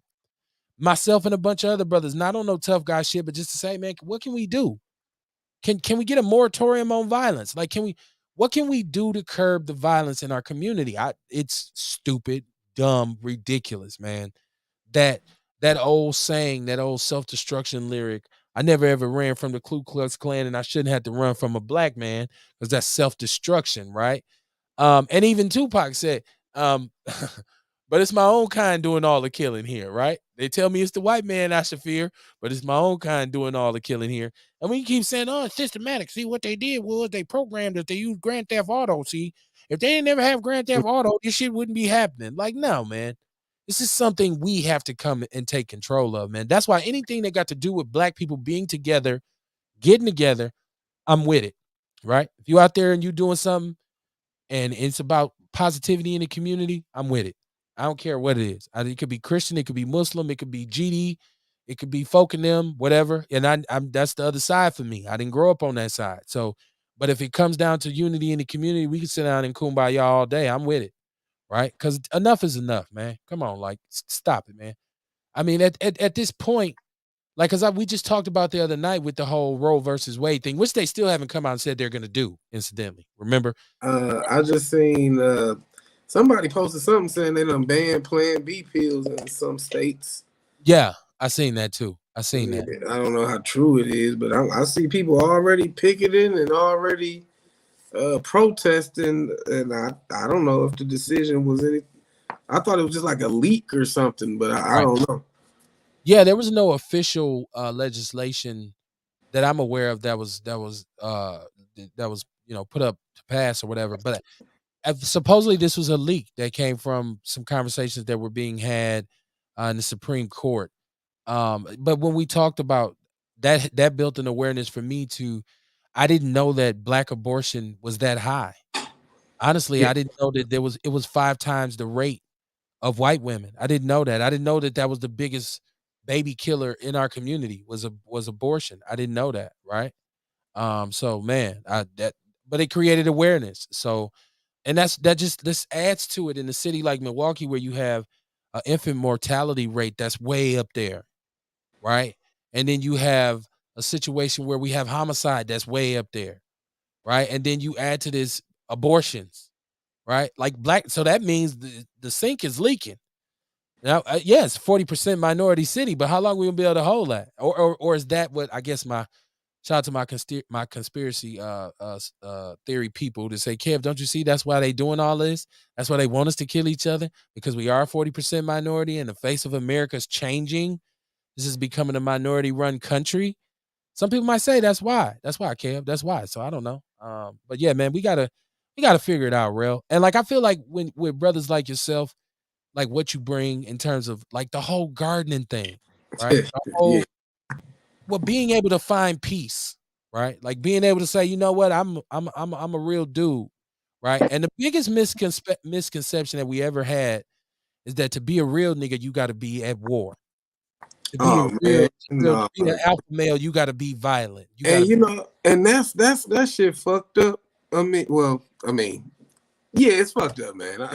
I mean, I grew up where the most gangster ass niggas were gentlemen. Like kept holding doors for women. Hey, here you go, sweetheart. Hey, how you doing, fam? They were the most polite people. It's just that when it was time to get down, the switch hit. So and that's why I do the things I do, because I don't like that whole movement of people associating being hard with being ignorant. Like, you don't have to be ignorant to be hard. Even like you said, people want to be the alpha male. If you go back on that research, I think they even said that research was flawed, and wolves really don't do that.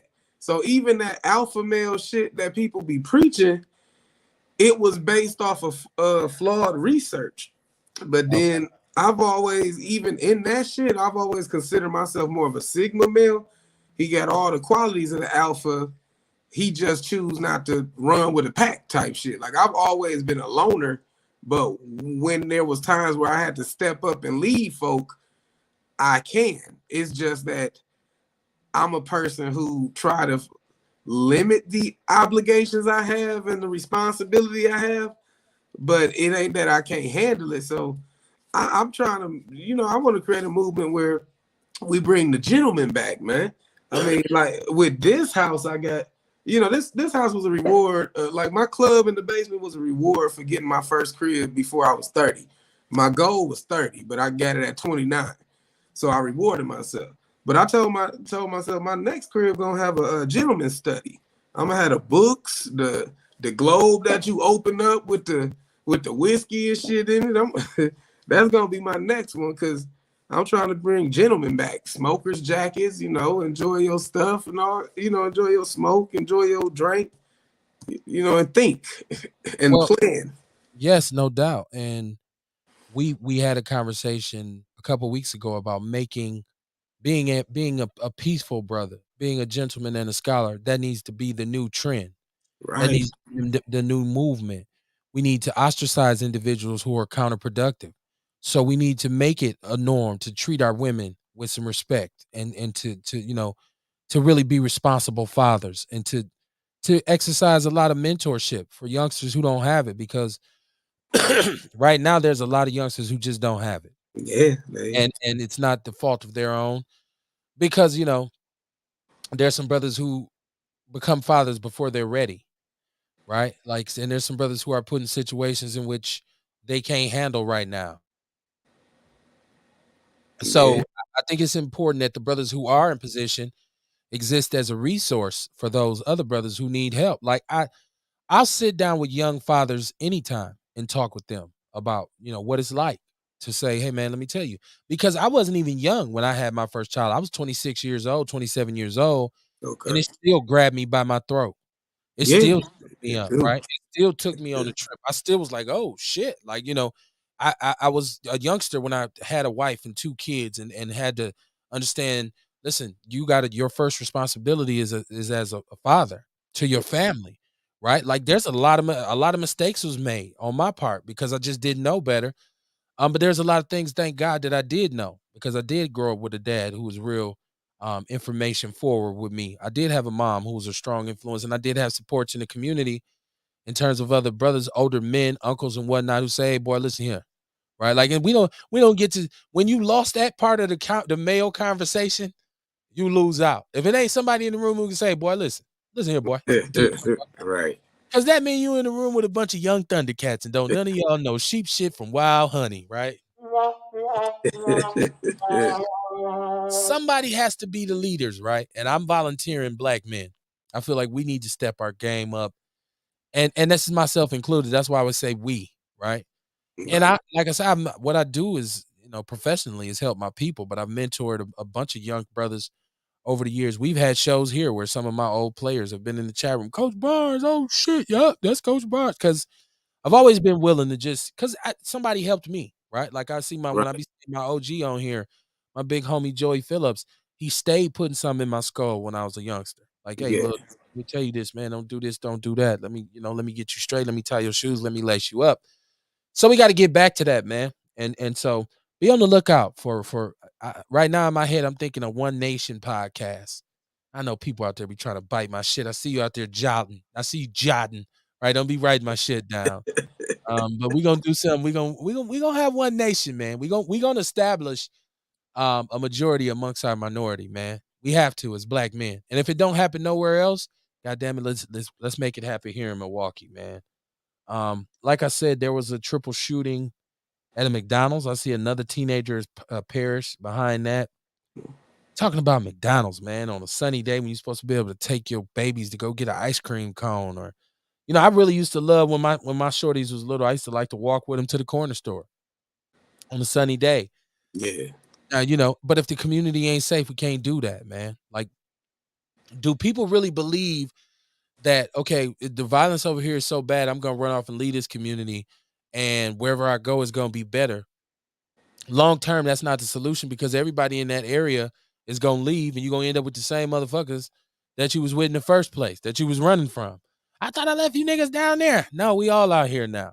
That's why you got to change. You have to make change. You can't just depend on, I'm gonna move to Wauwatosa, everything gonna be all good. Because what you're gonna be surprised to find out is when you get to Wauwatosa, they don't want your black ass out there, Right. right? So they're gonna figure out a way to get your ass to live in hell out there too, man. So yeah, man, it's about us getting our strength together, man, getting strength in numbers, man. And so that's be looking for that, man. I know what else happened in the community, man. Feel free to drop if you got anything you notice, drop it in the chat room.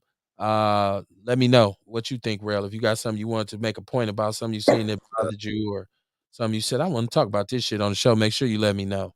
Oh, okay, for sure, man. I mean, you know me, I'm big on that self-love. It can cure a lot of things, man, especially like even back to that Kevin Samuel shit where everybody was mad about something that wasn't exclusively said to them. It was said to somebody that they must have been able to identify with. But even with that, self-love can help with that, because when you love yourself, you understand that first off, why try to gain your value from someplace externally? Because I think a lot of the people called in because they like, yeah, he shitted on everybody else, but I'm the one. I'm the one he gonna talk nice to. I don't know. So I don't know if that was their mentality, but they knew who he was. But it says something about you when you have to go run up to somebody that you seen shitting on other people just for his approval. Because I guess you being approved by this person that's harsh to everybody else helps you feel more valuable. So it goes back to that self-love, man. You ain't got to find your value on the outside. Right. When you can generate it on the inside. I was married at 20. Yeah, I got married at 20, man. So I was married with children before I even knew who I was as a man, but I had to figure it out. You damn sure better, right? Or it's gonna figure you out one way or Man, another. shit, that was the first time I had a panic attack is when I found out like I had a kid on the way, and I'm trying to, I was just playing this shit like, okay, I got just like took my physical to start at Pepsi and shit, and that was like 2004. So at that time, I was getting hit with 500 a week. Back then that was good money after taxes. Right. I caught that job. First check. First two checks, or the first 2 weeks, I had security and first month rent, because back then rent was $500 for a 2-bedroom too.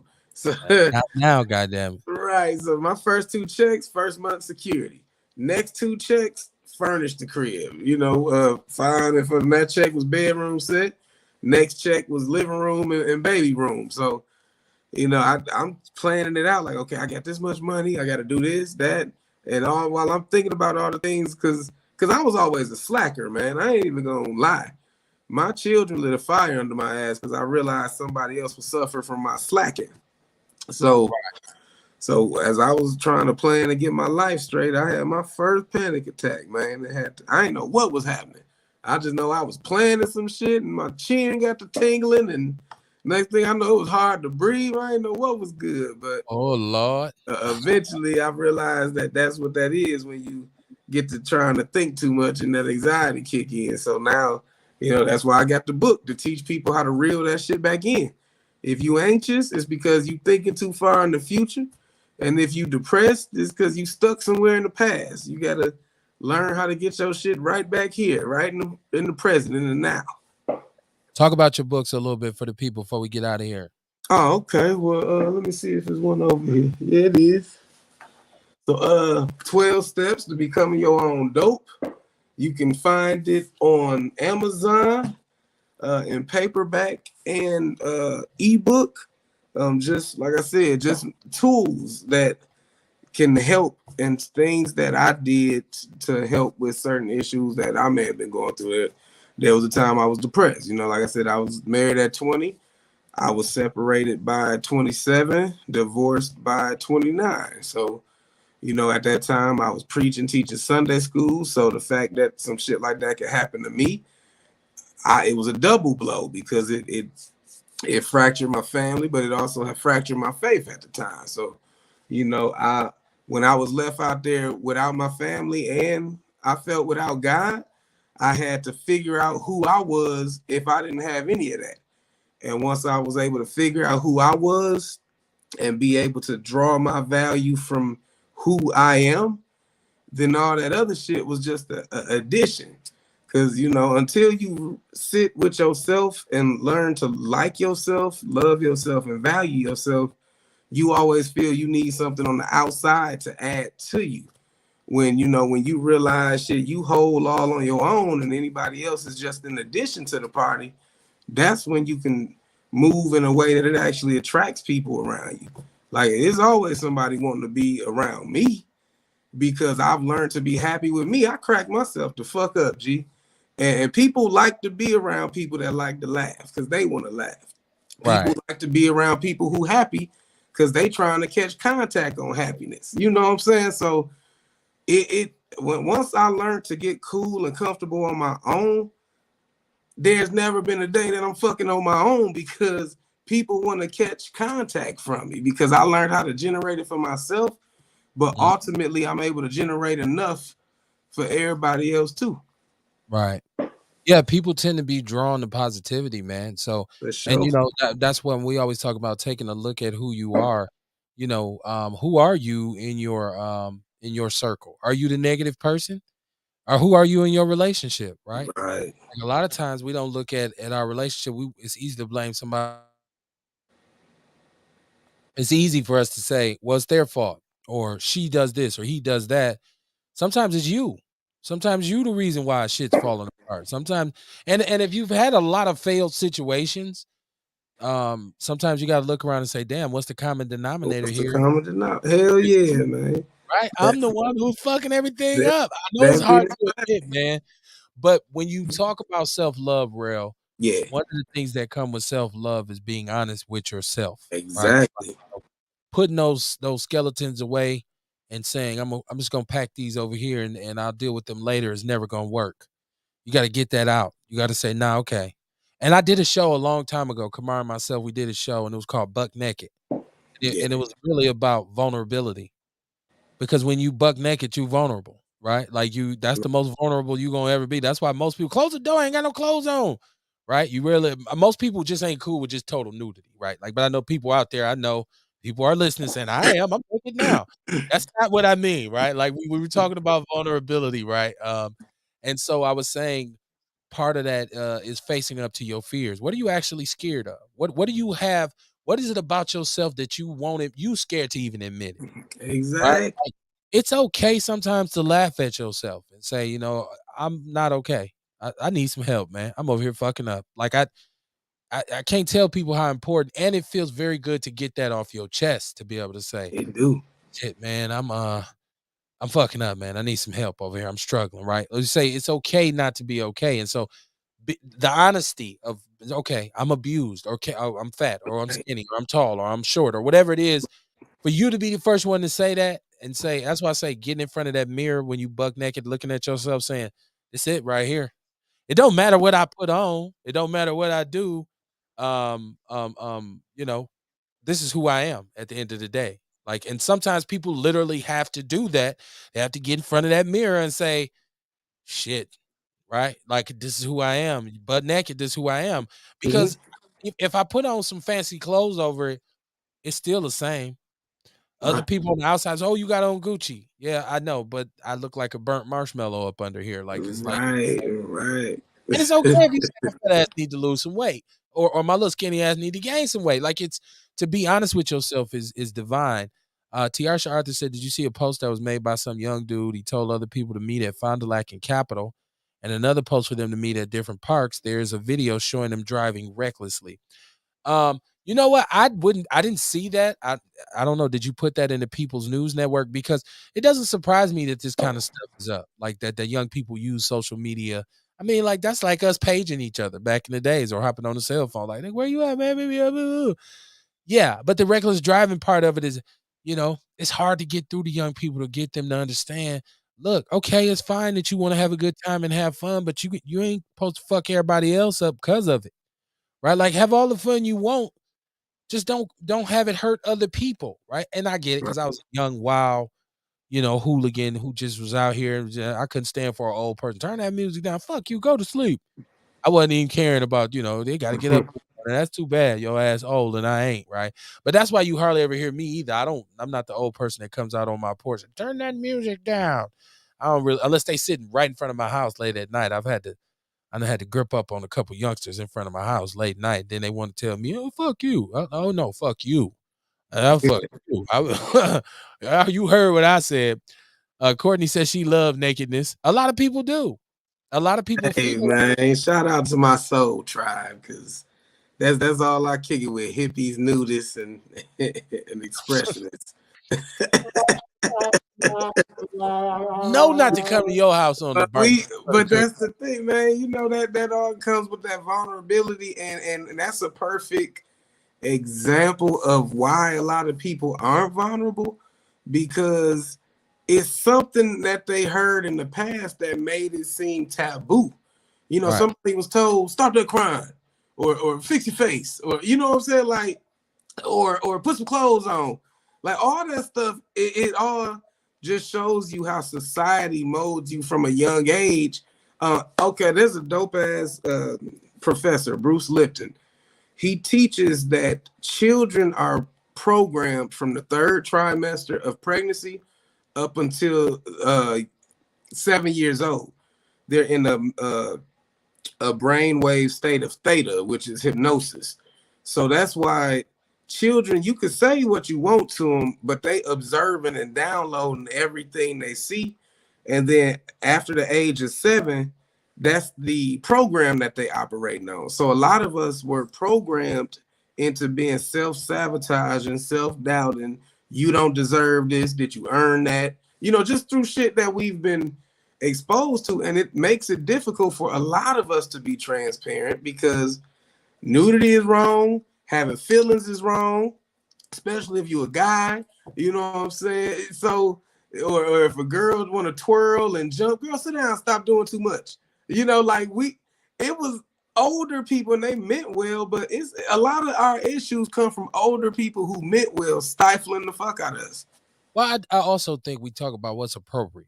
Okay. And then once again, there's nothing wrong with what you do in the confines of your own home, right? Like, because once again, it's about not infringing upon somebody else's rights. So I said that to say there are times that nudity may be appropriate depending on what the setting is.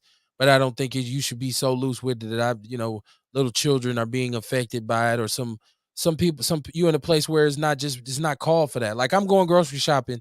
I'm in the produce section looking through vegetables. I don't need you walking through with your nuts swinging all over the cucumbers. Right? Like, you should, put on some pants, man. You came in. Now, if I go to your house and you making a salad and you butt naked, what can I say? Oh, I mean, you put some clothes on. Nah, you got this and you at his house or her house. So yeah, right. It's all about time and place, man. There's a time for everything, right? Like, so sometimes it is time to get loose and say, "Oh shit, baby, kids, oh hey." But what he saying Friday? Balls Johnson dance. But there's also times like it's, hey man, my baby's here, man. Put that shit up. Cover your shit up, right? Like so, but you're right. I mean, I think older people have always tried to teach you about appropriateness. And so sometimes saying, I got to teach you how to be appropriate and how you talk about sex, meaning I'm gonna tell you that you shouldn't be over the top with it because it can be inappropriate, it can be disrespectful, it can make some people uncomfortable.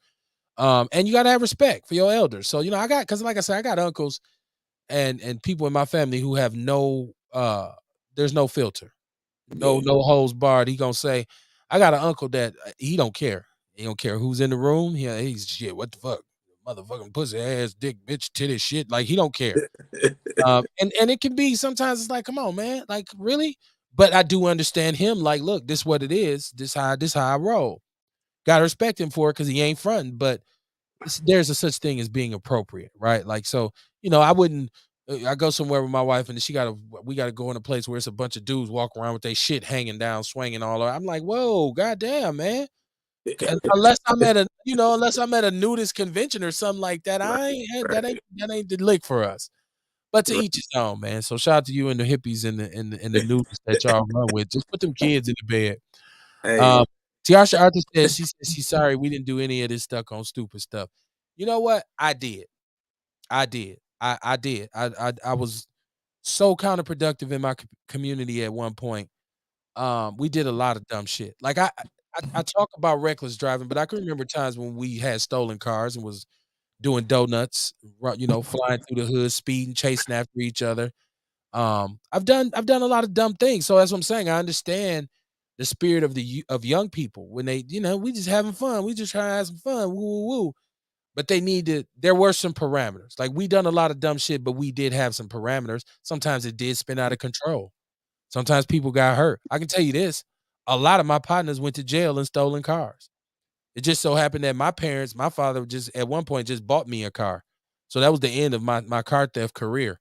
Right. But so I'm saying I have. That's why I'm never really judging anybody. Like, especially young people. Now, if you my age and you still out here stealing cars and doing dumb shit, your ass need to go to prison. Lock your ass up. You too old for that shit.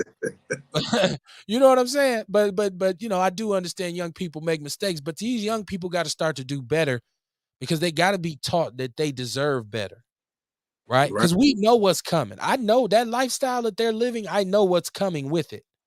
I know about the death and destruction that's coming with it. I know about how it's going to end. It's not a video. It's not a movie. It ain't going to be glorious. You're going to end up with a lot of dead homeboys. You're going to end up with a lot of people locked up, and you're going to end up behind the 8 ball in terms of really getting money, being able to take care of yourself and your family. Courtney said when Eve ate the apple and said, "Ooh, we naked." Now people are scared of it. It's funny how people don't believe the Bible, but they'll reference that. Like, what's wrong with being naked? Eve ate the apple. You don't even read the Bible, but I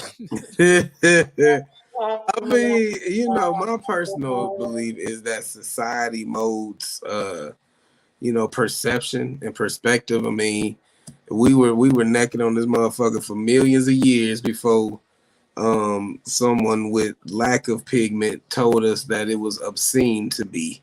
There's still island people and natives that they walking around ass naked, just got a rope around their waist, and that's just to hang their tools and shit. And their kids is right there. that's They true. kids ain't no deviants. They kids ain't no rapists. Some We of them. we over sexualize shit. Like we're so prude. Like our nation is so prude and offensive at the slightest of shit. But we got the fucking deviants because we over sexualize shit. Right, okay. So it ain't nudity that's gonna give you a deviant. It's the mindset about it. When you think it's naughty and ooh, that's naughty and all that stuff. But people over in certain indigenous countries, I can't say Africa like that because unfortunately it's been colonized and fucked up. But before it was, somebody might walk up to you with an apple and you ain't thinking, get that shit away from me, your dick swing. Bug off my apple. Thank you for the pawpaw fruit, G. You know what I'm saying? Because y'all both. So it's like, so again, But you know what? I'm not saying do it now, especially now in the inner city or anything like that. But it's just a mindset thing. Even when you were saying the whole cussing thing, you know me, man. Like I came from preaching stuff like that, to now people like, oh, you cuss too much. And I look them dead in the face and be like, if you read the Bible, I can show you in scripture where Jesus cussed. I can show you in scripture where he was shitting on people so tough that he had to sneak out the back way. You know, they because they were gonna whoop his ass because he was talking so much shit. Like I can show you all that in scripture. So, you know, I don't like when people they throw out the message because they don't like how it was presented. It's Okay. like I try to move with love. So I try my best to present things that's palpable for most people. But at the end of the day, it's them missing out if they choose not to receive something I give just because they don't like its presentation. I Right. might be giving jewels, but it might have a few fucks thrown in there. And if you miss out because you miss out, then shit, you just miss out. Right. Let me see what we got in the chat room because they active. Tiarsha Arthur said, "Did you hang with a bunch of flower children?" Uh, I hang with them now, and it's just a whole look. Dig this shit here. I'm a person that don't like people. I'm a tourist. I like to acquire my wealth and stay my ass in the house. Anything I like to do, I put it in my house. I thought I didn't like people. I thought I was drained when I was around people mentally because I don't want to talk about sports or real housewives or bullshit. I don't like that shit. I like talking about fifth dimension shit, aliens, shit like that. So when I stumbled across the hippies and the artists, and I'm going to art galas and things like that, trying to pop off my CBD, I'm like, damn, it's actually people in the city that I like being around, that I'm not drained by them. I'm actually inspired and energized by them. So when people be like, you know, shit to do in Milwaukee and all that shit, man, please. I'll smoke a little something, go to a symphony or art gala or something like I like cultured shit like that, or you might find me at a stepper set, you know. But when I hang with them now, it's just, you know, due to COVID and shit, my bar ain't seen a lot of action in a couple years, but I like to create a place where people feel free to be themselves, as you know, as safe and respectful as possible, and they feel accepted. And you know, when you allow people to show you them real selves, you privy to a lot of good things, you know. Yeah, I like I say, it's good to be able to when you find yourself, right? Like it's good to find Right. yourself and realize And, what's my comfort zone, where am I comfortable right. at. And I That's so try to tell important. people it's best to like, cause I got friends, hey man, you hook me up with some of them girls, man. I'll be seeing them with the waist beads, and it's like, hey G, you ain't even ready for them yet. Find yourself. Like just like you said, nobody should be thinking about a relationship until they really find and discover who they are. Cause otherwise you're just setting somebody up for a misunderstanding. You get with them and you ain't found yourself. Now you find yourself and realize they don't vibe with the kind of person you really are. Now you got some tough decisions to make. So it's way important to find yourself before you ever try to find a mate. This is Courtney saying she was that person in her generation that was known for high speed chases, and she crashed the Jag. She said she got away, but she said she was them a little bit. And look, to compare, okay, Yeah, to say like it doesn't have to line up totally, all right, right? Because if you done something a little stupid a long time ago, it's the same as what they're doing now. So yeah, and that's why I feel what Courtney's saying is that I was a person who done a lot of dumb things as a youngster, and I needed guidance and I needed some intervention, and I received it, right? And I was able to get out of here, and go somewhere where I could get my mind right. So that's the sympathy that I feel for young people, and that mhm. I can relate to them not knowing better. I can They relate just to them need just out somebody here to show trying them to the live their joys. lives. Yeah, So I can relate to that. And you know, they young people, that's what young people do. They make mistakes. That's what they do, right? Whether you like it or not, right? Like so, you know, when we get older, we them motherfuckers need to do this and do this. But if you show the mirror on us, a lot of us as youngsters was worse than these kids are now. So, but that's why those of us who did that have to be the ones to go to talk to those kids and deal with those kids and say, "Hey, I get it. I get what you're saying. I hear you. But let me right. tell you how this go in. Let me tell you where you headed, young. And if they don't want to hear it, they don't want to hear it. It is what it is." Tiasha Arthur says, "How about this? Just because you did it back in the day, don't you want them to not do what you did?" Well, I don't know if it's really about me not wanting them to do what I did as opposed to knowing that nothing new is nothing new under the sun, right? Like young Right. people been doing dumb shit forever, right? Like we got a whole industry, music and culture pop based on the youth, right? And I'd like to be able to tell them don't do this and don't do that and have them listen and have them be able to learn, but I know the reality is it's probably not going to happen. So I just try to empathize with them and try to be a part of helping them when they want the help, right? Like as opposed to being judgmental or like, them young ass bunks. Like with our rap music, our hip hop, I hear a lot of us as old heads talk about how bad the music is now, which I do agree with. But I can also look at when we were coming in, how some of those old heads felt about our music, right? I remember old people's first reaction to hip hop in general. Do you know Russell Simmons, who established Def Jam Records, couldn't even get any black investors to help him finance Def Jam Records because the black music executives didn't want to hear it. They said that'll never last. That's not Motown. They wouldn't even support it. You couldn't even hardly get black radio stations to play rap music because they were so committed to R&B and pop. So old people are always judgmental. They always talking shit about what young people do.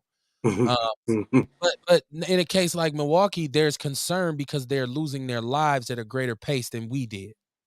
That's what kind of becomes the issue here is that they're actually dying behind a lot of this stuff. So, it's just one of those situations, man, where as an old head you get to sit back and say, "Hey, oh, let me try to talk to these youngsters and see if I can help them and see if I can kind of put some knowledge on them."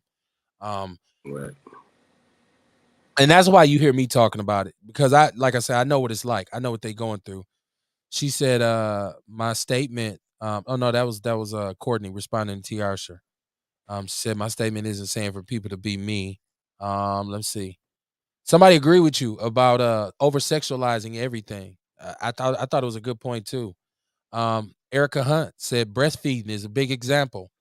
Shout out to Erica Hunt. She's right. Like people are outraged when they see a mother feeding, like she got her titty out in McDonald's. But it's natural. Breastfeeding is natural, right? But for a lot of people can't sexualize. I mean, can't separate the sexual nature from the nurturing nature That's of that. That's that it. Right. westernized mentality, man. You gotta think that these folk are, first off, they the youngest folk on the planet. So that's like a toddler running a household type shit. You gonna have some ass backward ass shit. So these are the same people that's the reason that women give birth laying on their back. The worst thing you could do, you know what I'm saying, is because I forgot what king it was, but he used to get off eating and watching his wives and shit go through pain having his kids. But really you're supposed to, use gravity. But that whole thing, like my lady's a breastfeeding doula or a nursing doula. She teaches women how to let them latch right. She teaches them what they can eat to produce more milk. For women who having trouble produce milk, she even make baked goods and shit like that. And I got a son who just turned a 1 on April 17th. He's still nursing. He walked right up to her when he hungry and be nursing. And she like me. She don't care. We was just at one of our daughter's dance recitals, and she whipped her titty out right in school, to breastfeed them because it's like it's natural, man. When you get offended by nature, that just lets you know how far from originality we really are, man. When naturalness offends, when women are shamed for having leg hair or body hair or choose to not, when people are shamed for being natural, it just lets you know the way this world really is and why it's so fucked up like it is. Okay. Now I think you also have to understand too. Now we do understand. Now if your woman is somewhere and she bow, whip it out, and when people look and say, "Oh shit," like you can't be like, "What y'all looking at?" Because Oh we know, no, man. We shit. Hey, look, yes, this is how you do it. right? Right. I mean, And hey, your lady come over here. Shit, and I mama. wouldn't want some weirdo to just kind of walk up and be standing there either. Like, shit, Right, I'm not by my watching kid, natural, like, but bro. if they Uh, ladies, but you're a little too excited, bro. Move on, move on, move on. Or it's just again, man. It's just let's see facts. The Bible said deliver the message so they can understand. Yeah, yeah, that's how I go. But and that's why I am the way I am. Because for anybody who don't like cussing, it's church for them. I'm not for the church folk. I'm for the folk that was like, man, I tried church, but it was too stuffy in there. Or especially the people who be like, man, I used to go to church, but I had so many questions and they never would answer them. Them my people. Cause I still love studying the word, and I love fucking people up with the word. Like, hey, it was lean in the Bible. They used to mix morphine with wine and call it gall. Like, I used to tell people shit like that. A nigga died for pulling out in the Bible. Oh Lord, that's what right. And see, that's why they kicked you out, right? Yeah, it is. You know what I'm saying? I'm too real for Sunday school. You know what I'm saying? Too real for Sunday school, right? Let me look in this chat room. TR Shanta says in some ways there's nothing wrong with walking around naked, but on the flip side, there's too many sick motherfuckers that's out here. You're Right. right. And that's why I talked about appropriate. And that's the That's what I issue. talked about. Yeah. That's the real issue.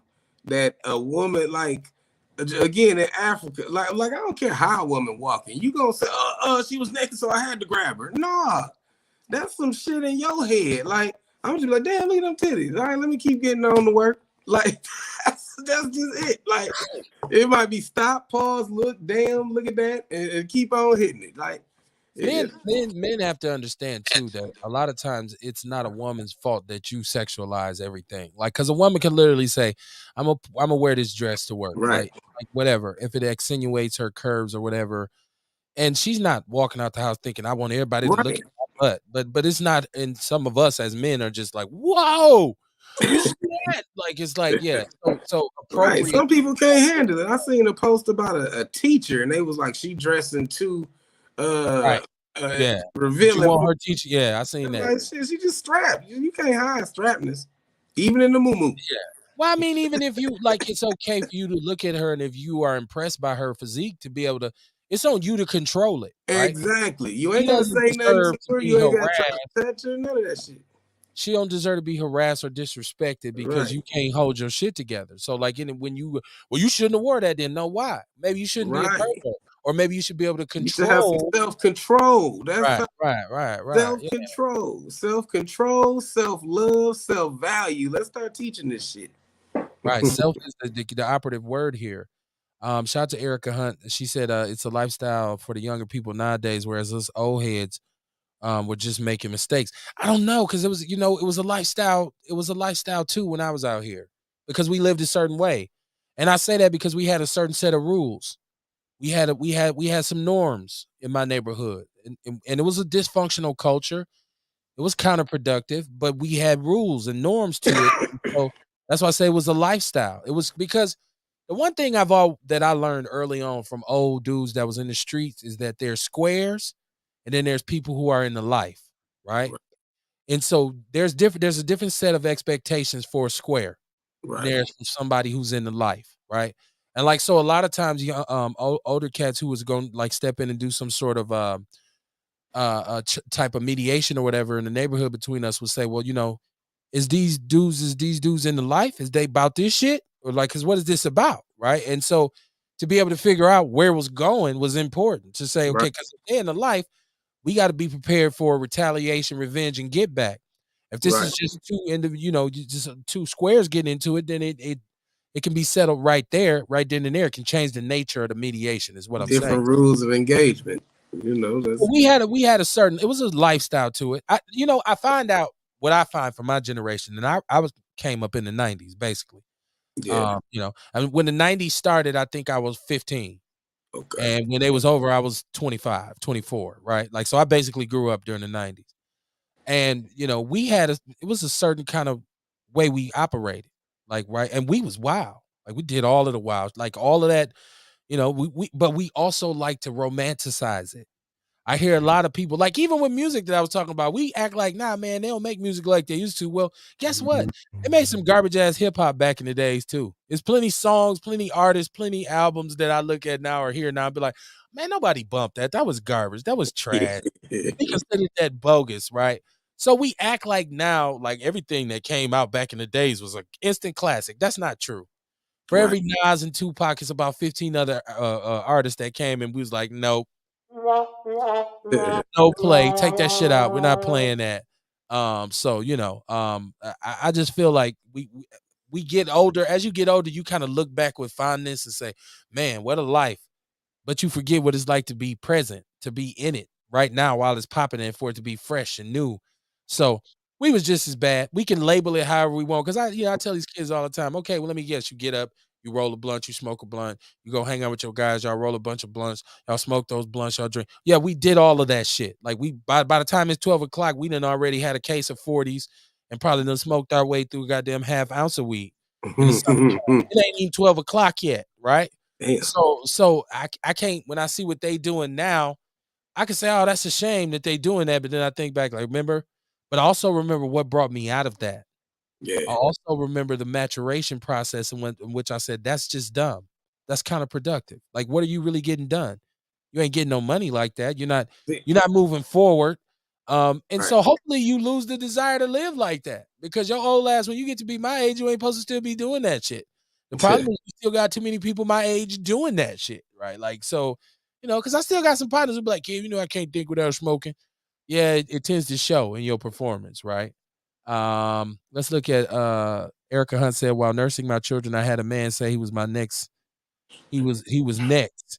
My brother hit him in his mouth. Yeah, he should have got hit in his mouth if you nursing your children. Right. Like, yeah. Those are the dudes that, your brother was self-control. Well, he learned some self-control that day. Yeah. You gonna learn today, right? Yeah. You might need to get some breast milk because you ain't got no teeth, right? So you might need to get some breast milk, right? Like, shit. Oh shit. But no, I was thinking about, man, like I think about I can't remember where I seen, I'm a nerd fan, so like I cut on a documentary before I cut on a movie.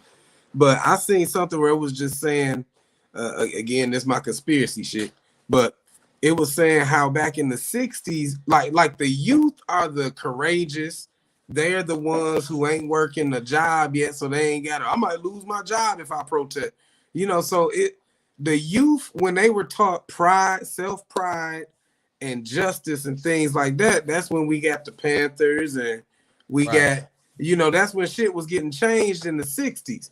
So, I really think, they found a way to distract folk, because now the youth has turned that outrage and need to do shit inward into the community instead of making things better for the community. Because I mean, all them Black Panthers, they was young cats. I mean, Huey P. Newton was a college student.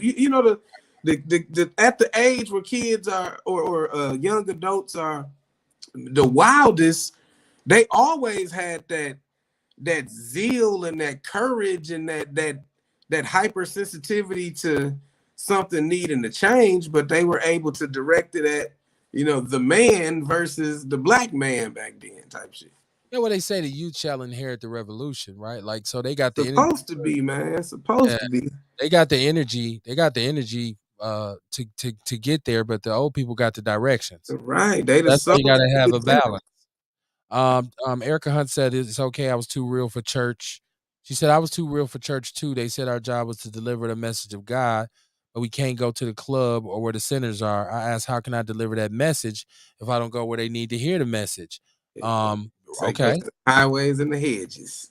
Right. Well, I'm a former PK, so and I say former because my father passed away, but my father was a preacher, so I grew up on the pew as well. So I knew that the way the church thing was constructed, but it was meant to give us some guidance, right? And as much as I rebelled against it, I can honestly say that faith and what I learned was one of the single things that drew me back to getting my sanity, to getting myself together, to be able to take advantage of opportunities that I was presented. Tiarsha Arthur said, I didn't grow up like that because every older person was able to holler at us up and down the neighborhood. The only thing we did was meet on Jackie Robinson Playground and smoke some weed and pass a bottle of Night Train in OE. I was a teen in the 80s. Oh, yeah. And shout out to Jackie Robinson, right? Man. Oh, man, I got a bunch of homies over there. My boy Rock, man. Shout out to Rock, who always calls into the show. Kamar's from over in that area. That's his neighborhood. I know them stomping grounds very well. And y'all had, Jackie Robinson used to get a little loose over there, man. We used to get Yeah, man. We used to get night. Well, I don't know about Night Train, right? Like I never did the Night Train. I Oh, did you the know Mad that? Dog. Oh Uh, man, that shit burn your chest so hot. Like I was young trying to act like I was grown, and somebody handed me a red cup of Night Train, and mm, they like, if you could down this with one swallow, you a man. And my oh, dumb ass downed it in one swallow, man. And yeah. yes, that wasn't a good night, man. But it, When I was coming up in the '90s, we had Cisco. So I don't know if people out there, but yeah, we drank Cisco. Like, come on, man, like, to burn your shit up. And we still rock with Mad Dog back in the days. Like, man, he's dog, like Mad Dog 2020. 2020. Like, that's the kind of shit we used to be on, right? Like, so, that's why I say I can't get too overly judgmental. And we had a rapper on here. I think it was Mac Mall. Classic show. It's on YouTube. Our YouTube channel is kind of salty, right? I'm trying to figure out a way to get that jumping. But my interview with Mac Mall is up there, and we had a conversation about the way the Chronic changed us. Like I remember, I was a sophomore, or junior in high school when the Chronic came out, and I always classify hip hop in before the Chronic and after the Chronic because it totally changed everything. Um, BC. I mean, and I'm saying even just as like young people, our way of life, because I can remember going to school and one of my friends had like, stolen a plant and we had, call ourselves drying it out, smoke a joint. Go to school, you smell like weed. People was mad at me. Like, oh, Yeah, what a horrible person. Like we thought right. you was an athlete. You're a thug. You're bad. And then fast forward that till after the Chronic came out, everybody walk around. "Well, I got 5 on it. Who got the weed? Where the weed at? Where the bud at? It totally flip flopped everything, right? Yeah. And so some of us didn't recover from that, and some of us we didn't, it didn't kill us. We kept it pushing. But I talk about that. We and Mac Mall and I were talking about that, like the way once that came out, you get a hold to some weed for the first time, you get a hold to a little drink, and your whole lifestyle changes. That's why we always talk about brothers who get in the dope game and get money don't really get addicted to the money; they get addicted to the lifestyle. It's not really all about the money. They get addicted to the fact that the way they can move and the way they can live, it's what happens. They get addicted to the lifestyle and they can't get out of it. She said Mad Dog 2020 and private stock. Goodness gracious. A 64 ounce, right? Like this is the kind of shit we used to do. That's why all y'all criticizing these young people. Shame on y'all, man. Knowing this shit we used to do. Erica Hunt said I had the same instinct about the youth protesting and recklessness. I mean, you know what? I got involved in the grassroots protesting thing later on. Like I didn't do that when I was young because I was out on the block with the homies. But when I got to in my 30s, I said, man, you know what? I don't want to just talk about this. I want to do something about it. So I started running with the Panthers, running with grassroots organizations, getting out here, going to protests and all that until I got my feel of it because I said, okay, now what part of this do I really want to be involved in? And I ended up being able to elevate and get involved in some other things that helped the community from there. But I did get involved later on. Erica Hunt said, "Can you talk a little bit more about your theory on that? Which theory is that? I don't know. I've been talking so much. You got to put me up on it. Which theory it actually was? And we're talking about me being young and in the community, and then moving from. Okay, so check this out. I never intended on ever being active in the community at all. I never intended on working with young people at all. Right? I was kind of like an antisocial type individual where I felt like if you ain't in the life or if you ain't about some real shit, you's a mog and I don't want to be around you, right? Like I don't rock with squares. That used to be my main deal. And I remember coming home from college, and I had studied radio and television. So my only thing was to become a radio personality. That's all I wanted to do. I don't care. I used to laugh at education majors. Like, look at your dumb ass. You're gonna be stuck working with them badass kids for the rest of your life. But when I came home in the summer of 1999, and I don't care about me dating myself. So, but when I came home from college in the summer of 1999, Milwaukee was off the chart. It was crazy. Shit, it was crazy. I'm talking about, don't get me wrong, we was having a lot of fun, but it was super wild. And something in me said, you know what? Like, I want to help. I want to help this community. Like, all the dumb shit I had done, some of it which I was still involved in at that point, I said, you know what? I want to help this community and like my first real job was teaching school for MPS because there was a teacher shortage. And that kind of put me on a trajectory of working in the community. I never intended on it. right? Because that's what I'm saying. I understand it as a young man, as a young person, where you just kind of like, man, shit, I'm out here. I do what I do, right? Let me see. She's putting me on. She said you started talking about the youth protesting and recklessness. I would like to hear more, please. Oh, she said my guest would start talking about the youth. So she was talking to you, Rel, about expanding on youth. Oh, as far as Yeah, the protesting. we oh well shit, they was just saying how you know back in the day, like you said, the youth would inherit the revolution because they first off it was the parents like, hey, no, we can't make no trouble. I can't lose my job. I got to pay this mortgage and stuff like that. So it was the youth who really didn't have anything to lose from protesting, and because they seen what their parents went through and things like that, they were a lot more hypersensitive to the racial disparity and things like that. A lot of the speeches I seen, people was talking about. Then you had a lot of cats going over to Vietnam fighting, and then coming back and still being treated like niggas. So now you got young people who had a chance to see the world abroad, and then they come back to the same bullshit of racism. But now they got some skills because they just had to fight for their life just to come back home. So that's why they were saying the youth will inherit the revolution because they're still, even till this day, they're brilliant, they're bold, but unfortunately they're bored and no one is showing them something better to do. That's why I was saying, like, man, I don't know how many motherfuckers want to steal a car if they seen how fun going fishing is. Just sitting on the bank. I ain't never caught a fish when I went fishing. People I was with caught fish when I went fishing, but I don't even be caring. I be sipping on my Yeah. beer. I be smoking. I had a little Yes. grill there going. I'm tending to the grill. I don't be caring. Watching my kids run around, look at the sun glisten on the like they unfortunately, like you were saying, there's not a lot of men around to show them how good it feel to feel the sensation of fulfillment when you do something productive and see it through. When you try to build your lady a shack and you able to build it and see it finished, that sense of fulfillment. So it's a lot of young cats out there missing out on just learning the simple pleasures of being able to take care of yourself, fishing, hunting, gardening, stuff like that. But that's because there aren't really a lot of men around who either are willing to show the youth that attention, or they may be in a position where they working all day just to provide for their family, or they were took away from their family due to crime or something. No doubt. And once again, my father was a country boy, so I grew up doing all of that, hunting, fishing, horseback riding. Like we was country ass city boys. My whole family though. That's dope as hell, man. Most of my family right now is going back to Mississippi.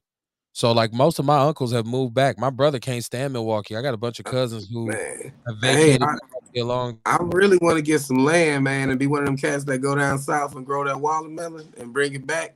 Well, the Like fact that you said watermelon with an L lets me know that yeah, you no, mean something happened. I usually say watermelon, my mouth get tired or something, but it sounds just like a right, watermelon. right, watermelon. But no, I mean you're right. You're right in that we don't. Those aren't skills that are being taught anymore, and that's why I say those of us who engage need to be more forthcoming with it. But you're right because I have caught fish before, but I'm not an expert fisherman. But my wife does make fun of me because I've gone fishing and not caught anything. But like It's I tell just her all the the time, experience, man. It's more just about it's more about the experience, and it's more about really if you've ever gone fishing and fished all night where you sat up and just you all you heard was the audible sounds of nature and you mm, was just kind of there and you were going over so much in your mind, right? Like you was doing right some like I've some of the most critical meditation, conversations I've had with myself have been when I've been by myself, and that's right? meditation, man. So I remember like even the inspiration for my show, the very platform that we're on years ago, about 7 years ago. This is all a result of me sitting in the garage in the winter, the dead of winter, right? Because I'm going outside to smoke a little bit, and I'm Yeah, sitting in the garage, and it's super cold, and I had this conversation about I want a platform, and I want people to be able to communicate, and I want black people to be able to talk about black people stuff, and the inspiration was the show. So you get that kind of self-reflection and self-thought done when you go sit on the bank, or you go, I don't know if people have ever been horseback riding. My father and I used to ride a lot. And a lot of time those long rides, those conversations that we have, I still draw off some of the inspiration and that I knew that I learned from my father. I still draw for some of that knowledge to this day. Like I remember the day we were riding here and we were there and he said this to me, so I can still reflect on those conversations. Yeah. Erica Hunt said I was a big part of protests in the last 2 years, and history repeated itself. You're right. Milwaukee, I want to talk about this before we get out of here. Milwaukee had at one point built up a bunch of momentum, right? Like, and shout out to Khalil Coleman, and you know, keep your head up, brother. And anybody else who's ever been involved. There's a lot of cats. We've had them. I've had most of them on here. Shout out to Von Mays and all those brothers. Even Frank Nitty, whatever your opinion of him is. But there was a spirit of activism in Milwaukee. I did a show about it called Milwaukee is Active. And there was so much activism here. And I knew that if we didn't keep it going and give it some direction, and this is where the youth have to understand about being managed and being able to get some from their elders, because I knew that fire would go out. And now we turn around and 2 years later, or even 6 years later from when I actually was, out here when things first came about, and Milwaukee really got a fire lit up under his ass, with the Seville Smith murder and all that kind of stuff. We're right back at the starting point. Now we back to killing each other again. Right now, there's no sense of positivity again. Now that spirit of what we actually protested for is back, and people are saying, "See, that's why the police kill y'all. See, that's why we wasn't with y'all when y'all was protesting. All y'all gonna do is kill each other." We lost the momentum, so we got to get it cracking again. We got to get it back, and this time we'll have to have some action behind it. Tiarsha Arthur makes a very good point when she says, "I'm judgmental when I see a person stealing someone's car and running the owner over and over, carjacking people. How about a few boys sexually assaulting 80-year-old ladies? People in my day would have fucked them boys up. So no, I can't say they're acting like we used to. At least no one in the neighborhood I grew up in." You are entirely justified to feel that way, Tiarsha Arthur. You know what? You're right, because that's all counterproductive behavior. Unfortunately, most of the things that you listed on this list, I seen happen during the times when I was growing up. Man, I remember I was growing up. I think I was a teenager when they was like out here beating the homeless people to death. You remember it was like a group of kids like just beating homeless people or something. So I mean, Well, we had the James Cosby's doing the series now about the Charlie Young beating, where the kids back in like the early 2000s, a group of kids got together because they said he had punched one of them and beat him to death on the porch. Actually, he had ran in the house and they came and got him, snatched him out the house and dragged him back on the porch and beat him. And so James Cosby's doing. I try to place it in the People's News Network. Matter of fact, James Cosby said he was going to come on Outlaw Radio, so we'll see if we can get him to come on here. I know he's busy. He writes for the Journal Sentinel. Okay. You're right, Erica. Fishing does teach patience. It does, because it's not. You got to learn how to do it. It's an art form. Just like God. Political prisoners. Shout out to Armando Duckworth. Armando, I hope we got to work again, because I got to see if I can get you. I keep trying to bring Armando on, but we have a disconnect with his phone and our system.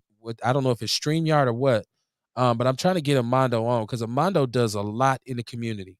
And like Armando is one of those individuals like myself who used to be out here in the foolishness, but now he speaks against all of that behavior. But it's because he knows where it's leading you to. So he said it's still here. I'm out here every day. You're right, bro. You're right. We gotta get him back. We gotta get him on here, man. We gotta get him on here. Yeah, I gotta get a group to him. Yeah. That's what I'm saying. And that's why I want the platform when we were talking about the leadership summit, because I want brothers to be able to come on and talk about what's going on in the community, but I also want networking to be happening off the show. Right. I want, if a brother's on here saying I have these services, or a sister's on here saying I have these services, I want people to follow up with them and say, hey, we should connect because I have something that we could build on. Like, that's one of my goals right now for the People's Network, to become a conduit for unity and solidarity, man. It's 9:44, man. Like, the show now is over 2 hours, so we got to shut it down, man. But we'll be back Wednesday. I'll be back Wednesday. Whole new set of circumstances, whole new conversation. Erica Hunt, she said, my activism fire was slowly put out there. I watched so many corrupt leaders receive all the funding, but I still had to provide for my family with no funding. There's no pay in genuine activism, so I'm here. I just work full time. You know what? That's what it comes down to. And that's what it comes down to. And that's what we were talking about. That's why the youth were, because they Right, parents were working while they right. could do revolution.